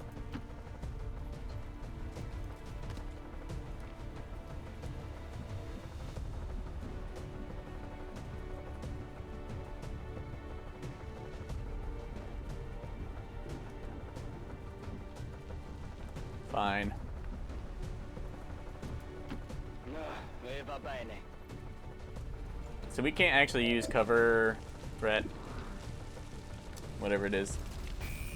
2 out of 3 chance. Damn you, shield bearers. His ability cooldown is probably still up. So is mine. Cower like a doctor? Engineer? Okay, she's got her shot.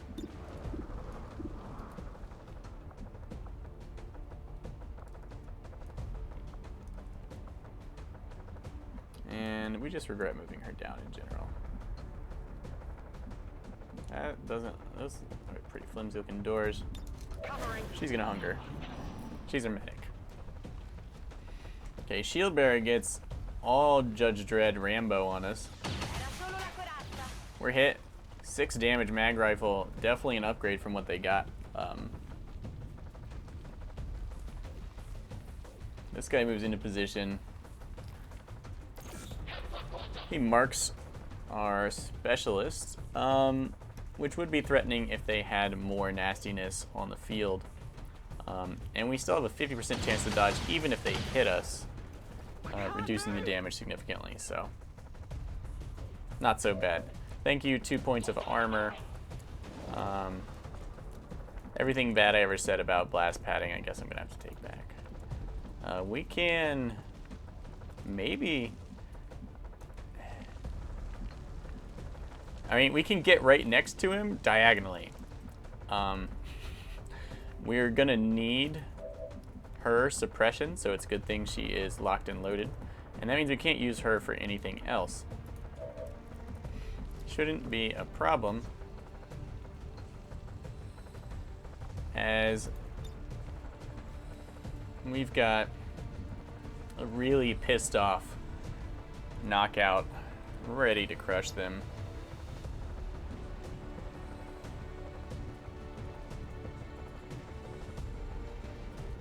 No point in moving up when we're about to destroy all that cover. We still have 7 turns, and this is the second pod.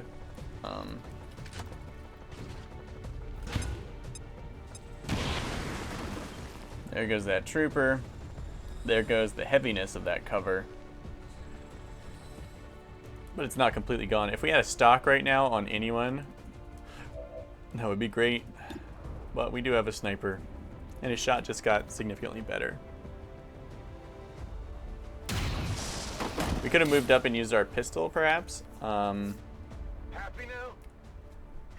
I've got something. Which probably actually would have been the superior option. But what are you gonna do? Cosa c'è lì?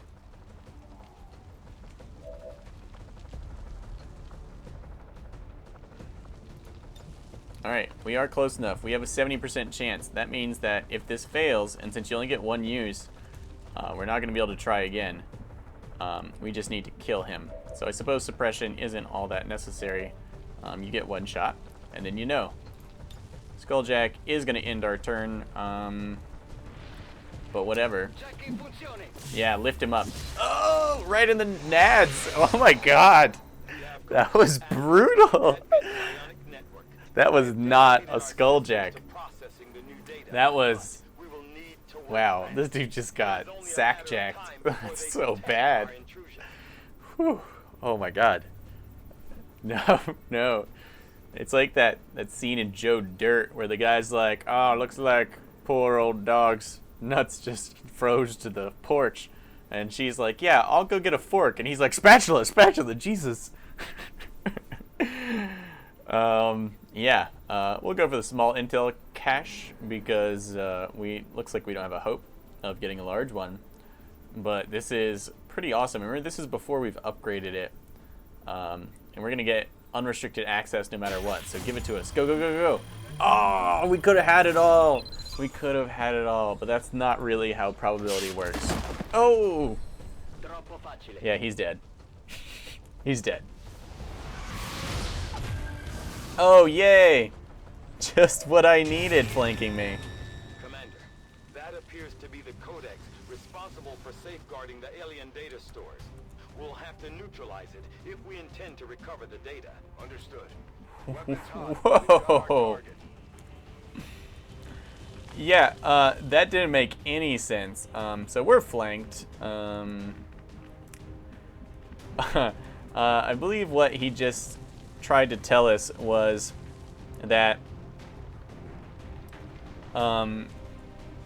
this codex creature is kind of a defense system that can manifest physically outside of the network, a physical representation of the network.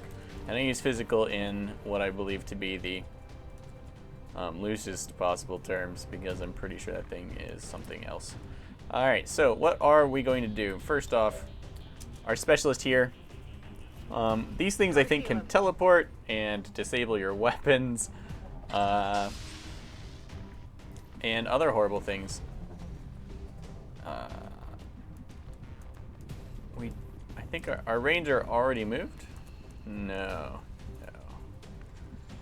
Our ranger may have something to say about this. Because you have unexpected surprises, aliens.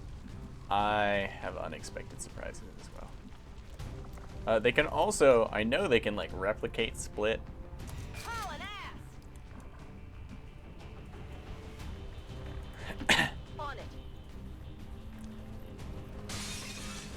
Oh, yes. Yes, you saw me. Okay, 94% chance to hit. That thing does have a lot of health, though. The better to multiply with, Commander.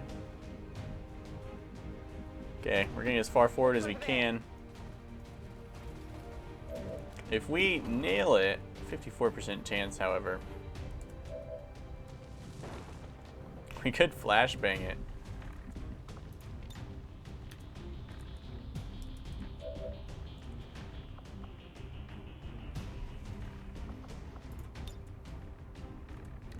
We can hit it with a grenade. Here, And we're gonna. catch. I was saving that grenade for someone special. I guess you count. Happy Valentine's Day. I know it's early, but... Okay, potentially I wouldn't even have to use my poor specialist. Whoa, whoa, whoa, whoa, whoa. I have never seen anything like this. The Codex is projecting multiple copies of itself into our dimension. Okay. The Codex, upon taking serious damage, split. It did reduce its health. But it means that we are totally not out of the woods. It does, however, mean that this one is really pretty safe kill option for her.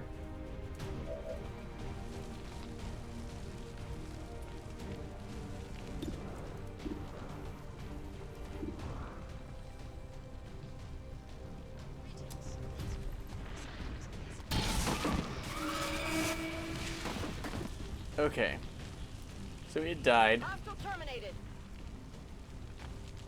She gets an implacable move, which is great because she's in pretty shitty cover against this new fangled enemy that I would prefer to have a good bit of space between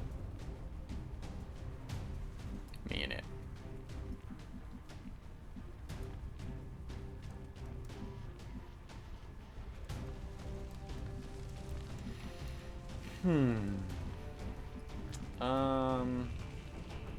We can't get too far away or we won't be able to engage.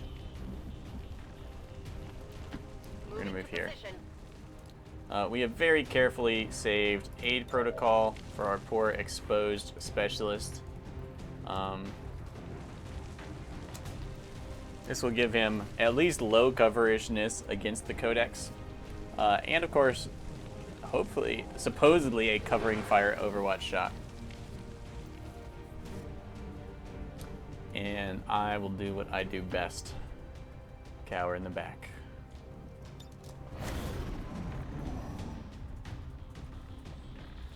We're pushing them back. Okay, it takes a sprint. Oh, that could have... Everything about this could have saved your life. Bersaglio mancato. Oh, and it just flees. But I think we have to kill it to get what we want.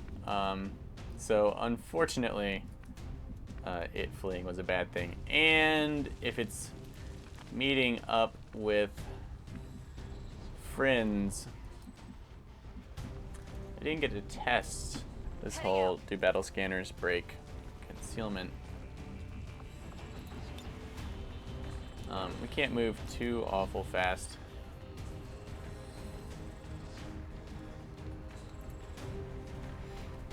We need some knowledge up in here. Okay, there it is. Cowering. Sniper.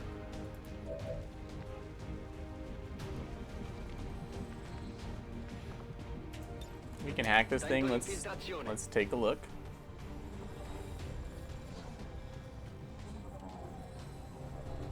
What you got for us? Small intel cache, large intel cache. Last time I got one of those,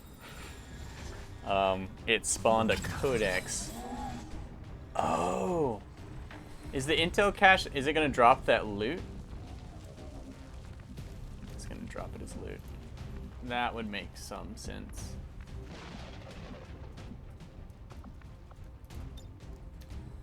Okay, we can get a flank on it. It's not leading us into another enemy pod just yet. La via è libera.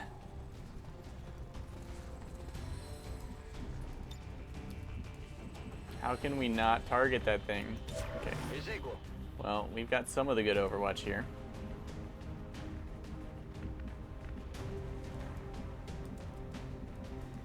I really don't want to bring her off the roof. E diamoci una mossa. She's already been damaged a good bit and healed. which means putting her superior hair trigger. That's gonna be pretty sick on maybe a sniper rifle, because freebie sniper rifle shots so good. We do want to try and hit this thing with everything we got without advancing too far into the level. I'm trusting you here. 6 turns left. Another enemy squad, pretty sure. Come get some. We really need to relocate.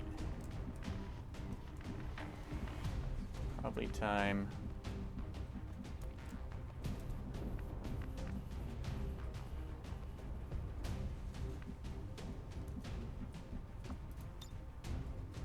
Look at that. You can grapple on a complete horizontal plane. Grapple OP. So you can grapple across buildings, I assume, is the intent, but the actuality of it is that What's over there? you can cover serious distance here. I don't think pistol overwatch is going to do me anything, and I need to take a good turn to reload. Our VIP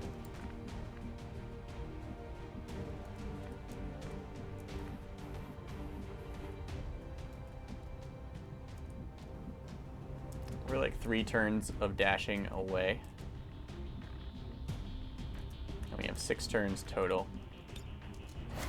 So we can just stick.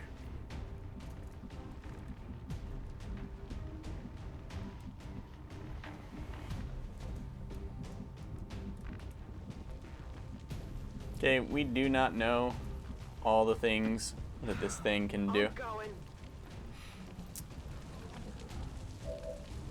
So a bit of Overwatch caution is in order. Alright, Specialist Overwatch. For the win, 10 damage, critical hit. Ouch. Codex brain dropped. Here's some physical remnant of the codex was left behind when it dissipated. Hopefully, it will provide some insight into the aliens' ongoing plans. Okay, so was that my data cache? Do I have to face this issue again? She is a better hacker. I assume, because she's higher level. 75 hack.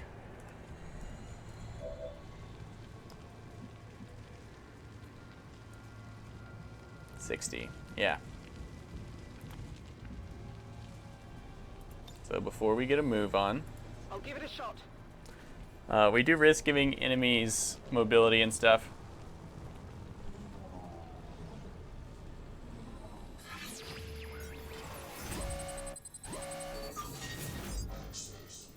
%80 chance of a small intel cache. 29% recover a large.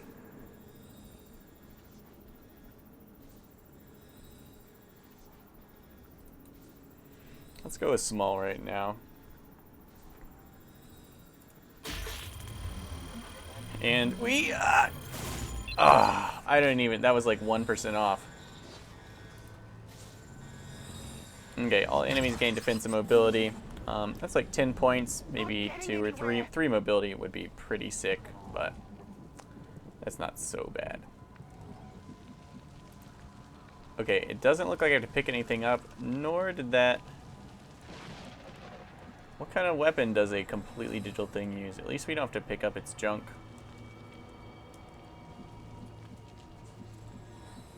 That poor guy. There's still a red marker on the screen. The emotional damage left by a point-blank sack-jacking. Okay, he's out of ammo. On your order. Okay.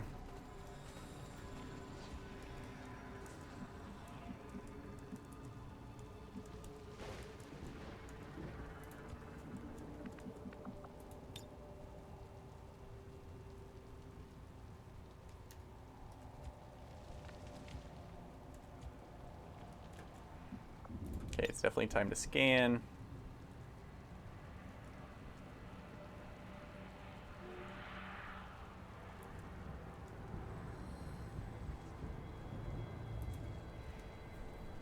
want to know about here?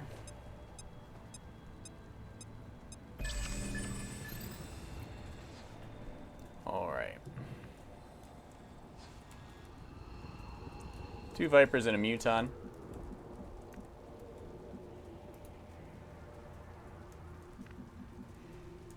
We don't have time for anyone except for our spider-equipped soldier to stay here.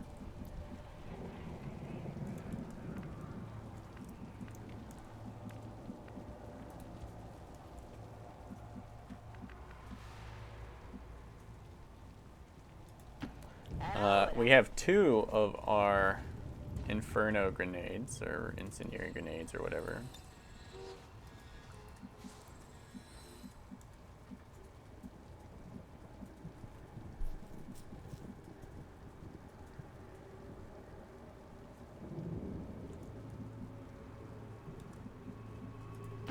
Arrivo.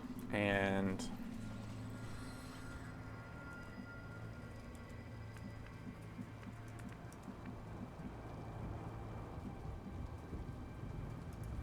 Okay, I'll go. whew, power armor. We're gonna don't lock your knees when you're jumping from that kind of height. I'm on it. Alright, our question is, let's get as far out to the side as we can.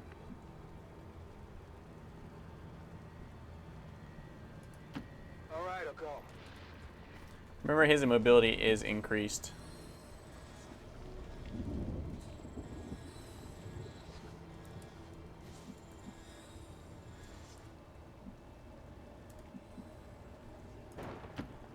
Ne varrà la pena?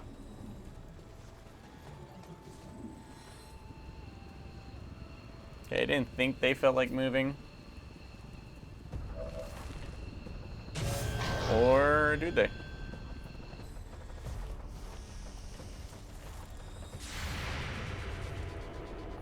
Yep. Not impressed, guys. Not even close. Okay, setting Vipers on fire seems like a great idea.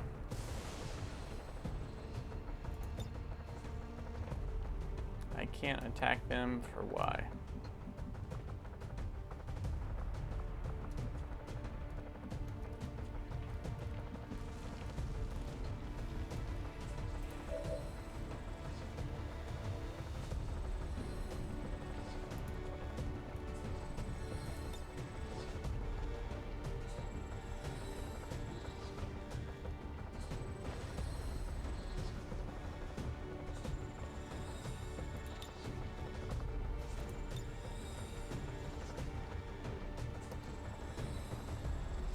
Is this the hack bonus? Like, I can't attack?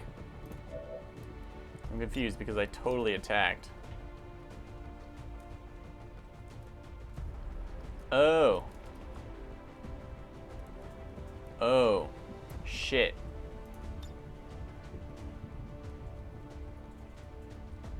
Oh, double ultra shit. They activate on my turn, that's what it is. Cover. Okay, so in that case, and we had 1 action left. Alright, so sadly, this could be a really painful part of the mission for us. We can't bring the VIP anywhere near these guys. And there's no heavy cover to be had, so.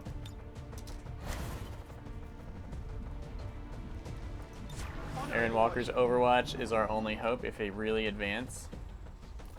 Okay, gets real close, goes into Overwatch, not so bad. Oh wow, just goes for the crush. And whiffs the tongue snap. But that doesn't mean the Viper's done. Vipers can still do things. Probably gonna take a shot. Acid. And the Gremlin having a medikit charge is not the same. Okay. Forse ho bisogno di aiuto. Okay. We got this.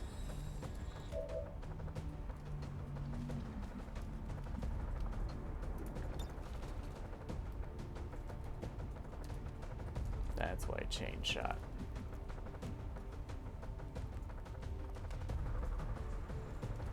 Okay, we can take our mini pistol shots.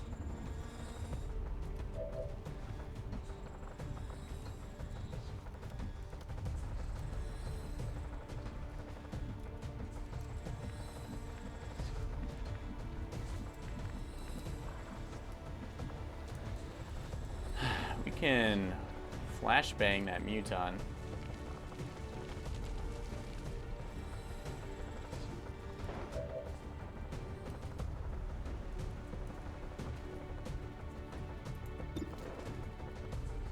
Okay, we're gonna take our freebie pistol shot.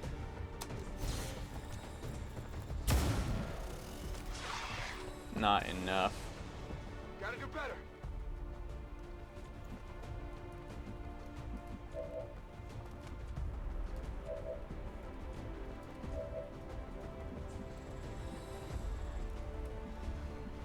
This position is smoked up and awfully close. What's over there? Oh, the Muton, of course, went into Overwatch. We are in smoke, which should give us a great chance to avoid that. But once again, I forgot about Overwatch like a dickbag. 58% chance.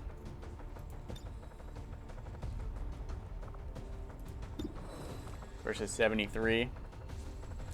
If we hit, I'm pretty sure it's a guaranteed kill, so let's go with 73. I mean, if it's a graze, obviously not. But much better to do it this way.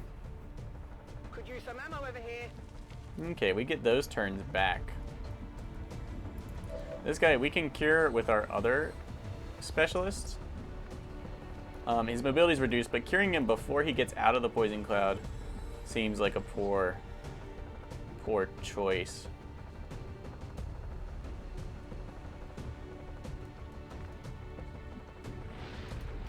Cosa c'è lì? Yeah.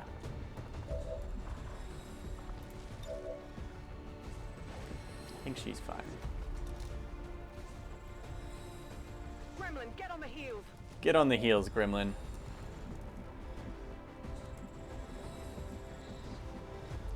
And this Muton, we could taunt it into throwing a grenade at our two blast padding dudes. We could flank it and just shoot the crap out of it. Or I could set it on fire from a safer position. There just aren't that many safer positions.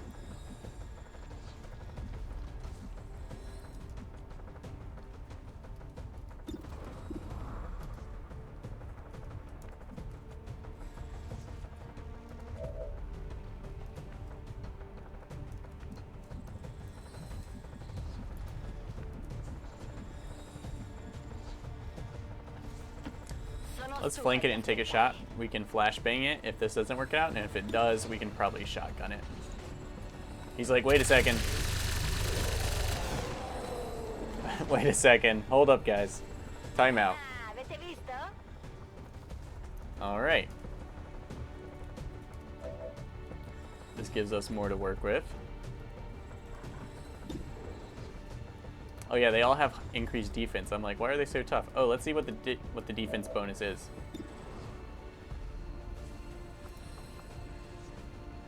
Oh, what? It's not telling me.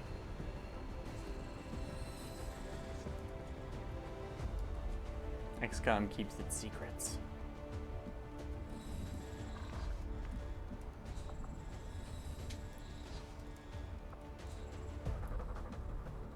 Let's just advance. Flashbang the snake.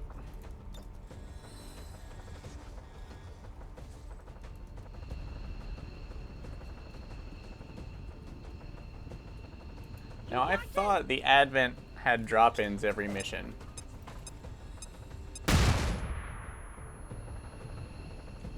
Okay, the snake's not feeling so hot.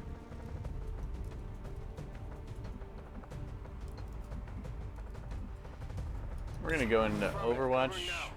Long watch there. Chances of hitting and harming this thing are so low. He is also gonna go into Overwatch. Presumably it can't poison all that often. And we really need to get the VIP.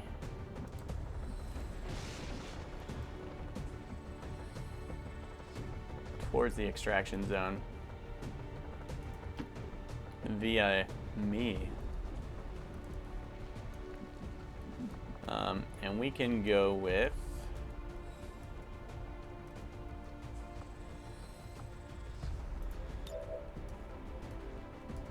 we can put aid protocol on him. Now, probably, I don't know. It's going to be interesting to see. I assume he gets one Overwatch shot. I don't know if one Overwatch shot trumps the other, but the added defense should make it really, really hard for the snake to do anything except move and die. Snake goes into Overwatch.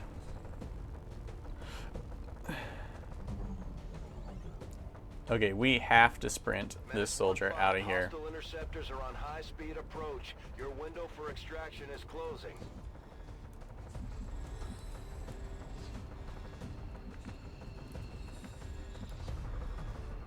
This snake is on fire.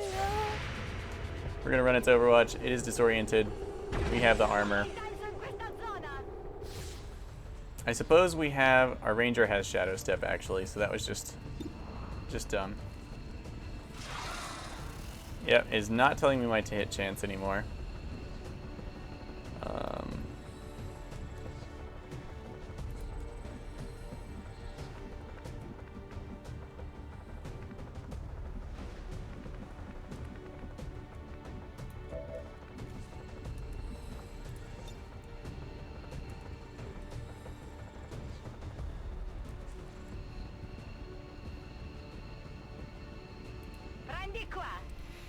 Okay, we're gonna hope that this incendiary grenade doesn't like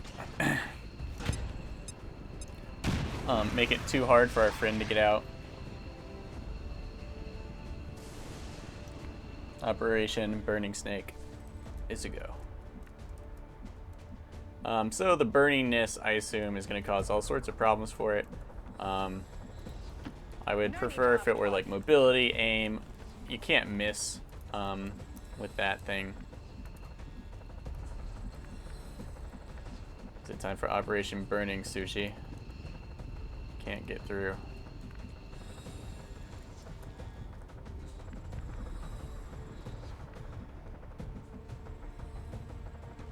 I think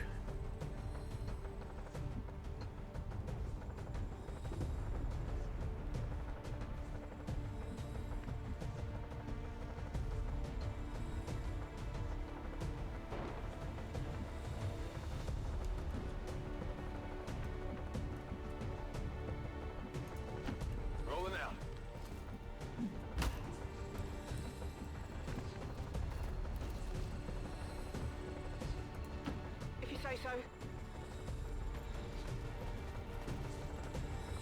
Got it covered.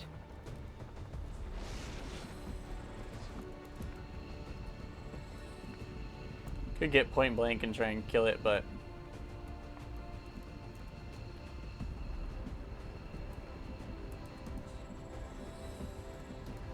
in reality.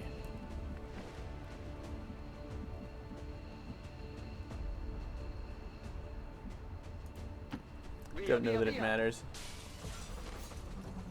If there is another pod out there, I'm gonna look really embarrassed here.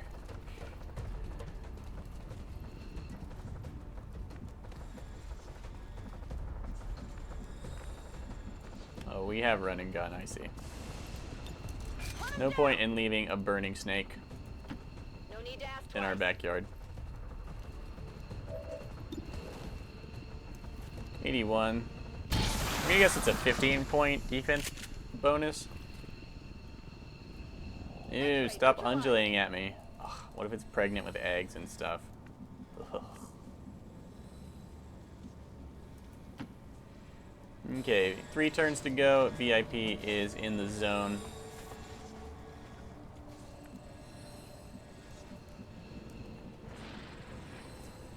We get our freebie move for implacably killing shit. Moving to position.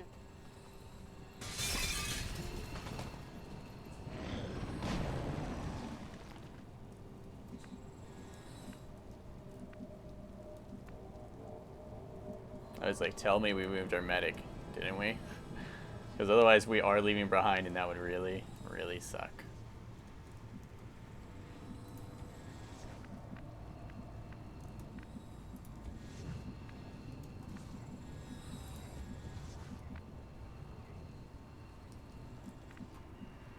Okay, looks like we are gonna make it out. Let's get the ranger up here first, Got it. just to make sure the route is safe for the VIP, in case it's not.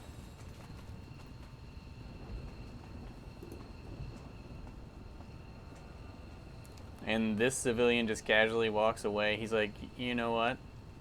Fuck XCOM.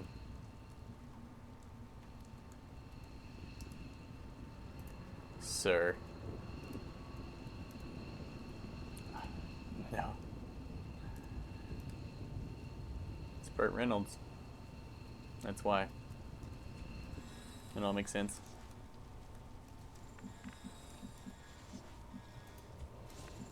Okay.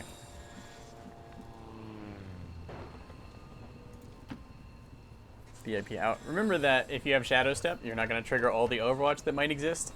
So the Ranger might not actually be the best choice. This civilian also is like, no rush, but I'm out. VIP secure and in position for evac. And XCOM. Firebrand, VIP is secure. So good to see you guys. Era hora.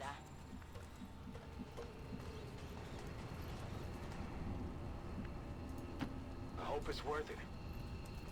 We all hope it's worth it. No, va bene.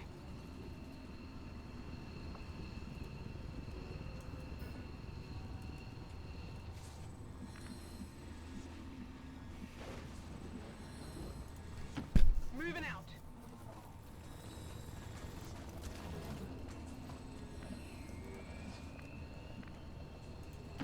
Rolling out.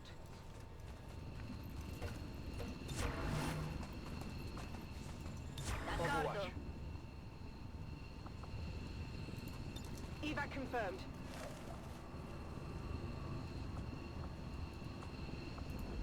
Evac confirmed.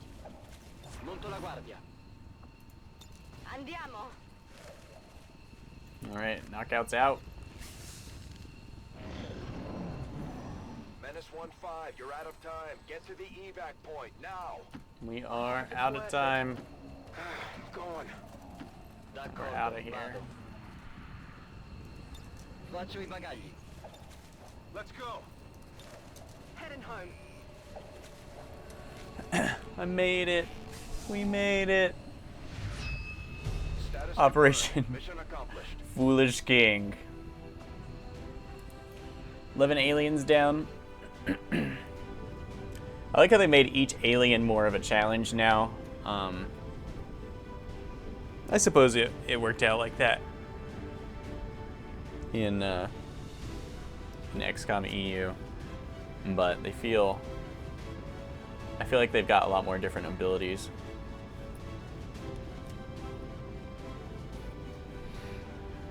Yeah, so lots of good news for our intel there. We picked up a small data cache.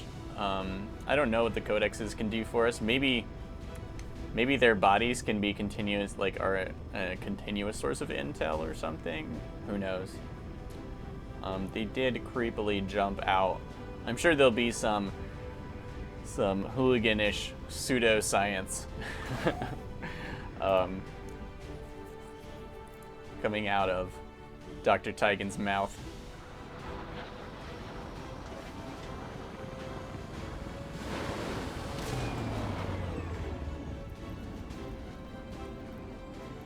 Alright, 2 wounded, not too shabby. That's 3 wounded we've got right now. It might be time to look into assigning an engineer to the Advanced Warfare Center for a second, since our troop base is so low.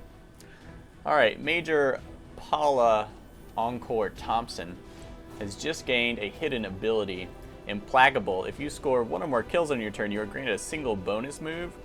Whoa. Yeah. Okay. I think that's going to be awesome. And we have a choice between, I think personally this is the best.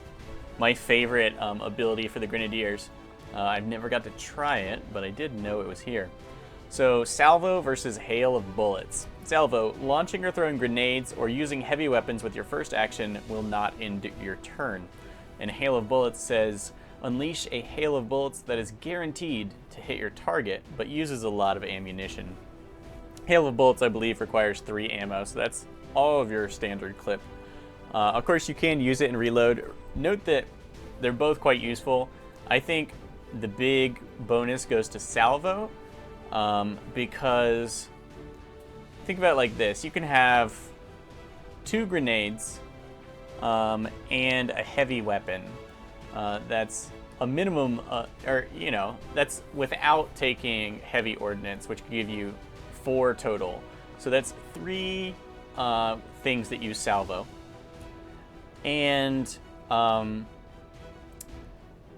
then you can do something else too, like you can apply holo targeting, you can do suppression. This lets you use everything that they're carrying really fast, lets you unload a lot of limited use items quickly. This is basically like a force multiplier in the moment, whereas Hail of Bullets, you know, it'll have a significant cooldown. I think it's like 3 turns, maybe 4. It uses up most of your ammo. Means you have to stand still after you use it so you can reload and then do something, which isn't so bad. And you can use it every now and then. Over the course of a mission, Hail of Bullets is going to be great, because a guaranteed hit with one of these weapons is pretty serious damage, right? But Salvo synergizes with the rest of the squad a lot more. Hail of Bullets is just good for you. But Salvo means that you can use cover destruction and then apply holo targeting, or chain shot, which will also apply holo targeting, or suppression, which will also apply holo targeting. I think Salvo is just the best choice in a choice between 2 fairly good items. Salvo is, I would say, actually much better, especially because it allows you to use heavy weapons. So, like, it's crazy good. So Salvo plus Implacable is going to give us a free move. This means that we could kill something with an explosive, we could, with our first action, and then get it back as a move, so then we can move somewhere and then we can shoot something. I think she is going to be a monster on the field. It also means we need to build more heavy, we need to give her the exoskeleton. And here we have Lieutenant Angelo Bishop. I really haven't had to use that many medkits. I think scanning protocol, I think it's time to go scanning protocol. On the longer mission, yeah, it's just going to be useful. Retaliations are a pain in the ass, and I'm pretty sure last time I looked, retaliations were nigh. And I would like to try it out. And medical protocol has given us enough charges of the medikit to see, yeah, hopefully we just don't get wounded that much. And of course, our other specialist has that shit on lockdown. Please thank our troops for completing what was surely a difficult task in acquiring the Codex brain. We'll begin work on it as soon as possible. Okay, so we now have a Codex brain, something more interesting to research. It is an objective item. We got a superior hair trigger, 15% chance that the shot will not cost an action for the active turn. We've got Philip Weber looking pretty dapper over here. That's a nicer suit than I have ever owned. And we got intel. Is that just 20 points of intel? Or, yeah, I'm going to guess it's 20 points of intel. Oh, Commander. And then 114 points of index. Killing a codex reduced avatar progress by 1. What? That's probably just the first codex. But that's a really nice little bonus and something we desperately needed. Philip Weber is here. He can do all that shit. Okay, another engineer really doesn't hurt. We are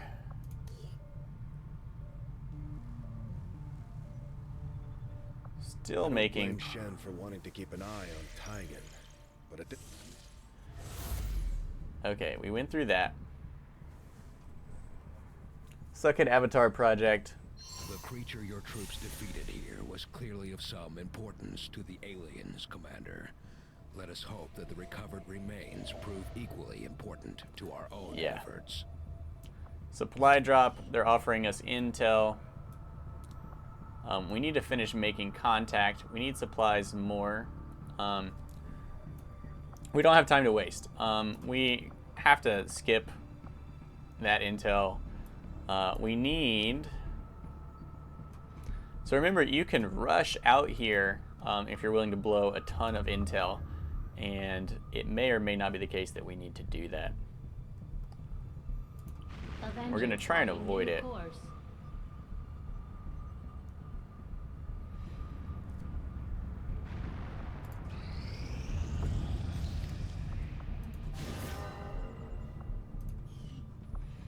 Okay.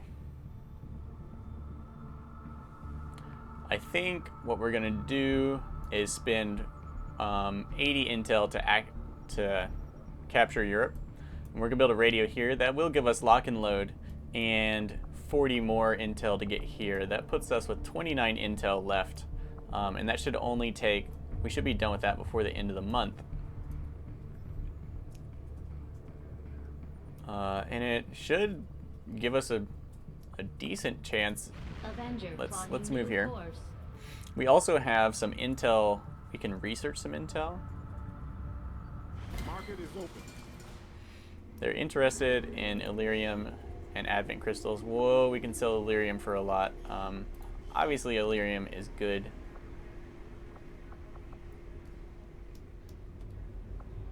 An advanced expanded magazine would be really good on our sniper right now.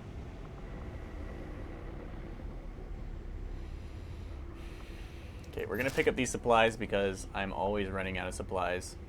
And then we can keep our Illyrium. I do think we're gonna have, see, we're only one intel short of our minimum, and we're gonna have more intel on the way. We're probably gonna miss out on these.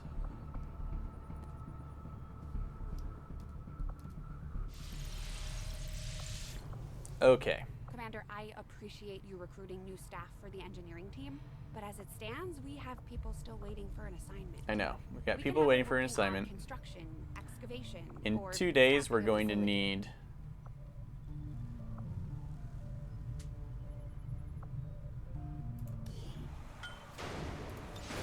Phwop, clean up that junk. Okay, we're gonna start him here. In 2 days, we're gonna be done scanning, and we can upgrade our resistance comms with a person, so that we can make contact with the rest of Europe. Course for Eastern European Ward. Okay, we now have a surplus of supplies. Alien encryption will be done in a couple of days. Yes. Lots of supplies. We want a workshop here. Workshop construction initiated.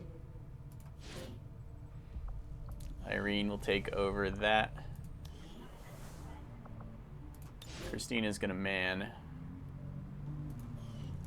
the comm station. And oh yes, we can upgrade because we are wealthy in supplies. Facility upgraded. So we can review upgrade. Okay.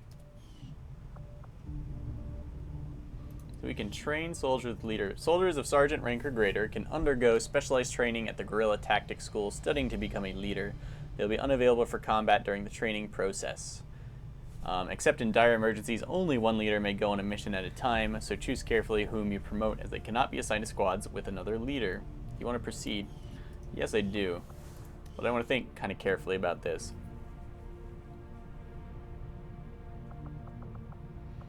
I think Paula Encore Thompson is the perfect leader. There's a little bit of concern about sending, like, you kind of waste XP when you send out max level soldiers, But since you can get by with relatively few soldiers in vanilla XCOM 2, that's not so much of an issue. And because of holo targeting, because of Implacable now, and because of Salvo, she really is a huge benefit to other members of the team. Now, do the leader perks use up more of her actions? Because she can use all of her actions very efficiently, and it might be better to put it on someone who can't. We don't know what the leader perks look like. I'm not sure if they're actions you can take, but with her ability to salvo and then shoot,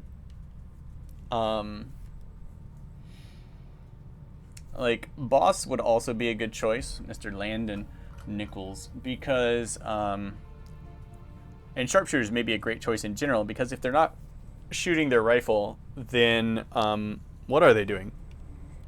Right? They can move and they can shoot pistols and they get some free actions with the pistol, which is nice. But it means that if the leader perks use a ton of if they actually use up your actions, then our sharpshooter here is good. But I think they're kind of AoE, so you want someone who's generally kind of in the middle of the squad. Specialists may be a good choice since they're already so flexible and they don't really have to do too much. Yeah, let's go ahead and make our medic our initial. Let me look at her. Does she have any special talents? No, she's pretty standard. So, we do have to give this person up for training.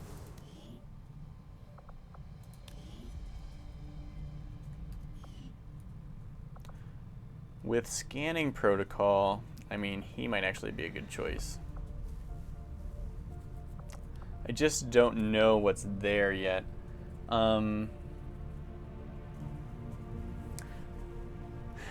So before we assign any of our really key people this ability, let's make our secondary specialist into our first squad leader.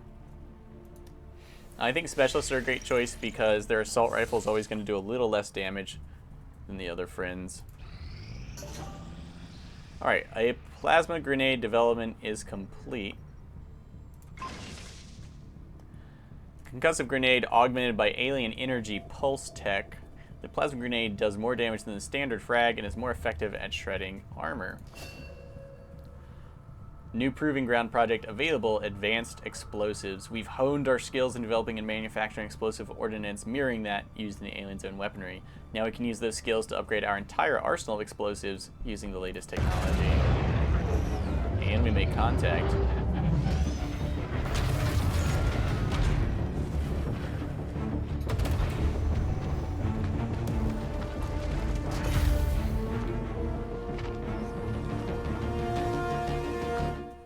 I remember that guy. Reading you loud and clear. New regional contacts located.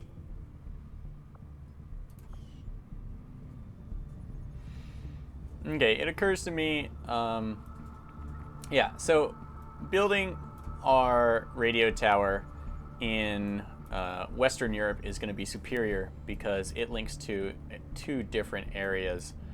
It'll make it cheaper to go here and here. Whereas if we build our radio tower now, getting to this facility would cost us the same, like 40 and then double 80. But then this would be more expensive later. So let's suck it up now, get to this kind of choke point, and then strike. Also, if you're pushed on time, remember that making contact, if you can, is a more time-effective way to increase your income than building a radio station because you get about twice as much, or at least 50% more, supplies from first contact than you do from enhancing another one. Now, has my troop healed? Is he ready to go? No, he's still got a day.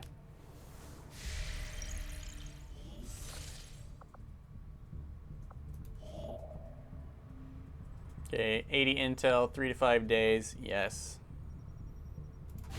Setting course for the Western European Ward. That scanning bonus that gave us 50% off our next intel contact would be pretty good if you already had, if you had an area that was a little out of your reach and you were like, yes. Because remember, it'll save you more the more the cost is. Attempting to Did not think I could have predicted this outcome. Though Okay. it is intriguing. Alien encryption research, codename Railfence. New facility available, Shadow Chamber. Before we can even begin to attempt decrypting the alien data stores, we must first come to understand the means by which they protect their most valuable data. It was immediately clear that the aliens do not rely solely on conventional algorithms, but instead use a complex matrix of interwoven biological signatures as part of the cipher itself. As an additional layer of protection is afforded by an ongoing field of psionic interference tied directly into the Advent network itself. This is all crazy pseudo bullshit. If we're to have any chance of defeating the multiple safeguards the aliens have in place, it's likely we'll have to design specialized equipment to isolate each layer of encryption before we attempt to press on with our investigation. In other words, lots of researching to do, chumps. Shadow Chamber. This facility will allow Dr. Taigen and Chief Shin to conduct highly specialized projects to decrypt the aliens' most valuable secrets. Alright. And now... here we are. We're going to need intel awfully soon. The data cache. We should have time to do the alien data cache decryption. Because for one, we need to finish making contact and then build a radio relay. And that should take at least 8 I had days. assumed you'd make that research a priority, Commander. I'll notify So you as let's soon get this as thing out the report. door. Plus, I'm curious to see how much we get from it. Alright, we now want to build the Shadow Chamber. I like that they've kind of condensed the special buildings into one building. We can now construct a facility designed specifically to analyze any materials we recover related to their Avatar project. I would suggest we begin immediately, Commander. Of course you would. Our lab will be done in 5 days as well. Oh, our person healed. Guerrilla Tactics school me, bro.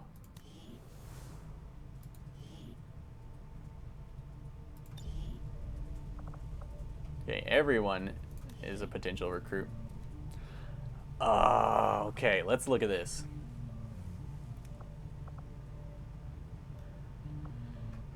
Okay, here are our leader choices.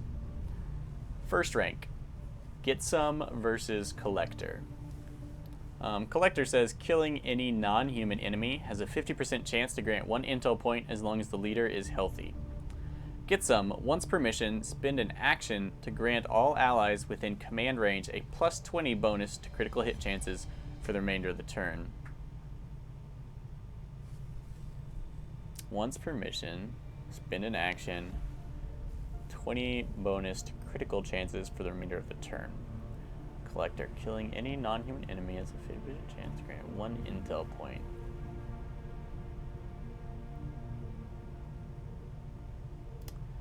Does Collector apply to the squad or just our leader here?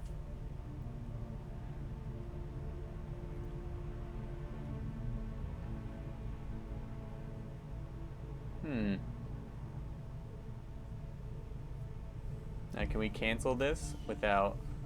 Okay. So, with that in mind, let's take a real careful look. Now this is the Grenadier who has... Okay, if you go with critical chance, 20% extra critical chance, that's enough to guarantee critical chance on the Ranger's ultra brutal flanking shots. Now that we've upgraded the whole class. So whoever's taking the critical shots is not the person you want activating the ability, surprise. For example, the Grenadier, probably the least critically class of all. If you're going to take that ability, I would put on a Grenadier. The other one, the Intel, it does depend on whether, presumably, the leader has to make the kill. And in that case, I would want to on someone who I got a lot of... I could usually guarantee when they shot they were going to kill. So I'd put that on a sharpshooter, I think. Like the boss.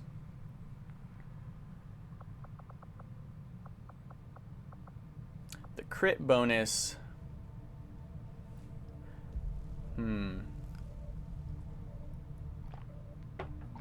Specialists, since they can crit on Overwatch,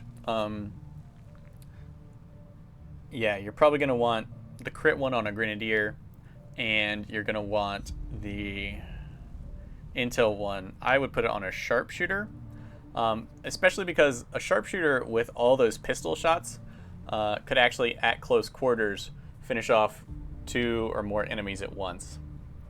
Now, when it comes to getting a 50% chance at 1 point of intel is kind of meager in my eyes compared to the potential of a round of brutal crits and how much safer that can make your troops. But of course, intel is a nice strategic gain, and there are a lot of aliens in the world. On Legend, you might just have to go, I don't know. On Legend, it would be a really tough choice, because the intel is like a continuous thing all day long.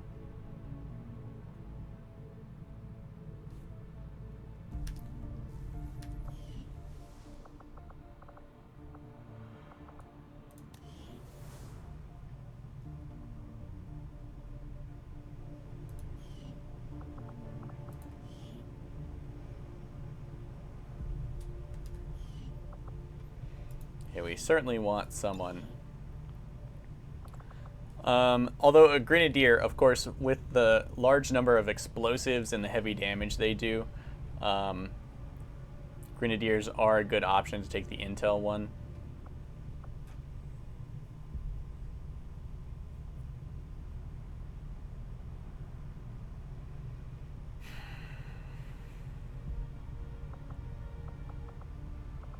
Well, let's pick one and go with it.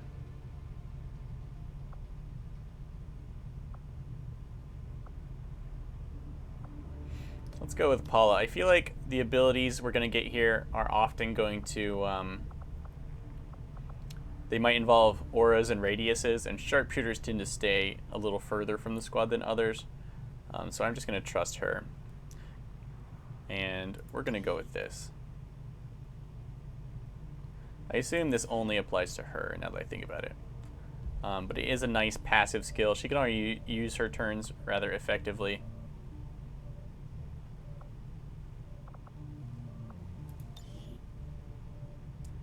And killing aliens is one of her favorite things. With suppression...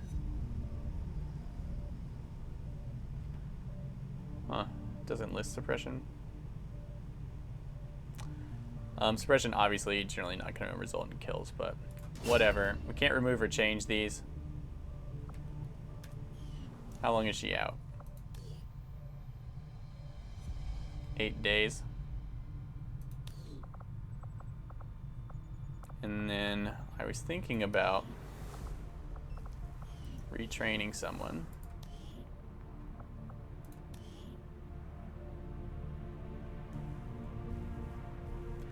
For Shredder.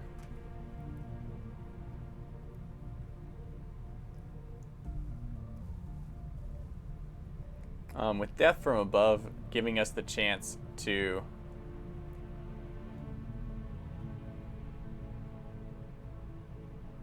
attack twice, this person is actually a pretty good. And the added survivability.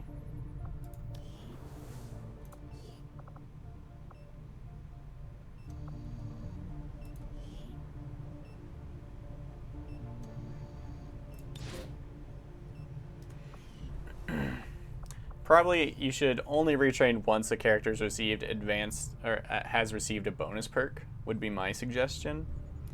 Looks like it takes 5 days here. It probably takes 10 in Legendary. Okay, do we have all of our engineers doing stuff? 1, 2, 3, 4, 5. Yes. Yes. I've gotta hand it to the aliens. The invasion was one thing.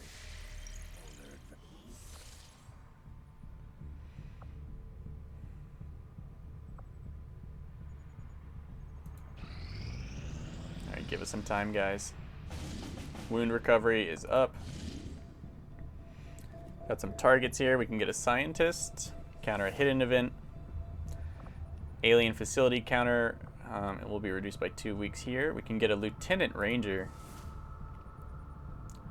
We can get an engineer. 2 hidden events. That kind of sucks. We could spin some intel right now to figure out what they are, but we are running a little tight. And alien facilities, exactly what we don't want to happen, because, well, then we could attack them. No, because they're just, it's a fallacy. If they build them sooner, it's just going to be worse. The other things, if it's combat related, we seem to be on top of combat. So join us next episode for Operation Fire King. We do have a couple people out, none from wounds anymore, but from specialist training. 2 of our grenadiers, which we usually bring, 2 of our out, but I think we'll be fine. Also, this mission apparently is easier than these 2 difficult missions, so I'm not too worried about it, and if this is the only mission that pops up while they're training, we'll count ourselves lucky. So thank you so much for joining me.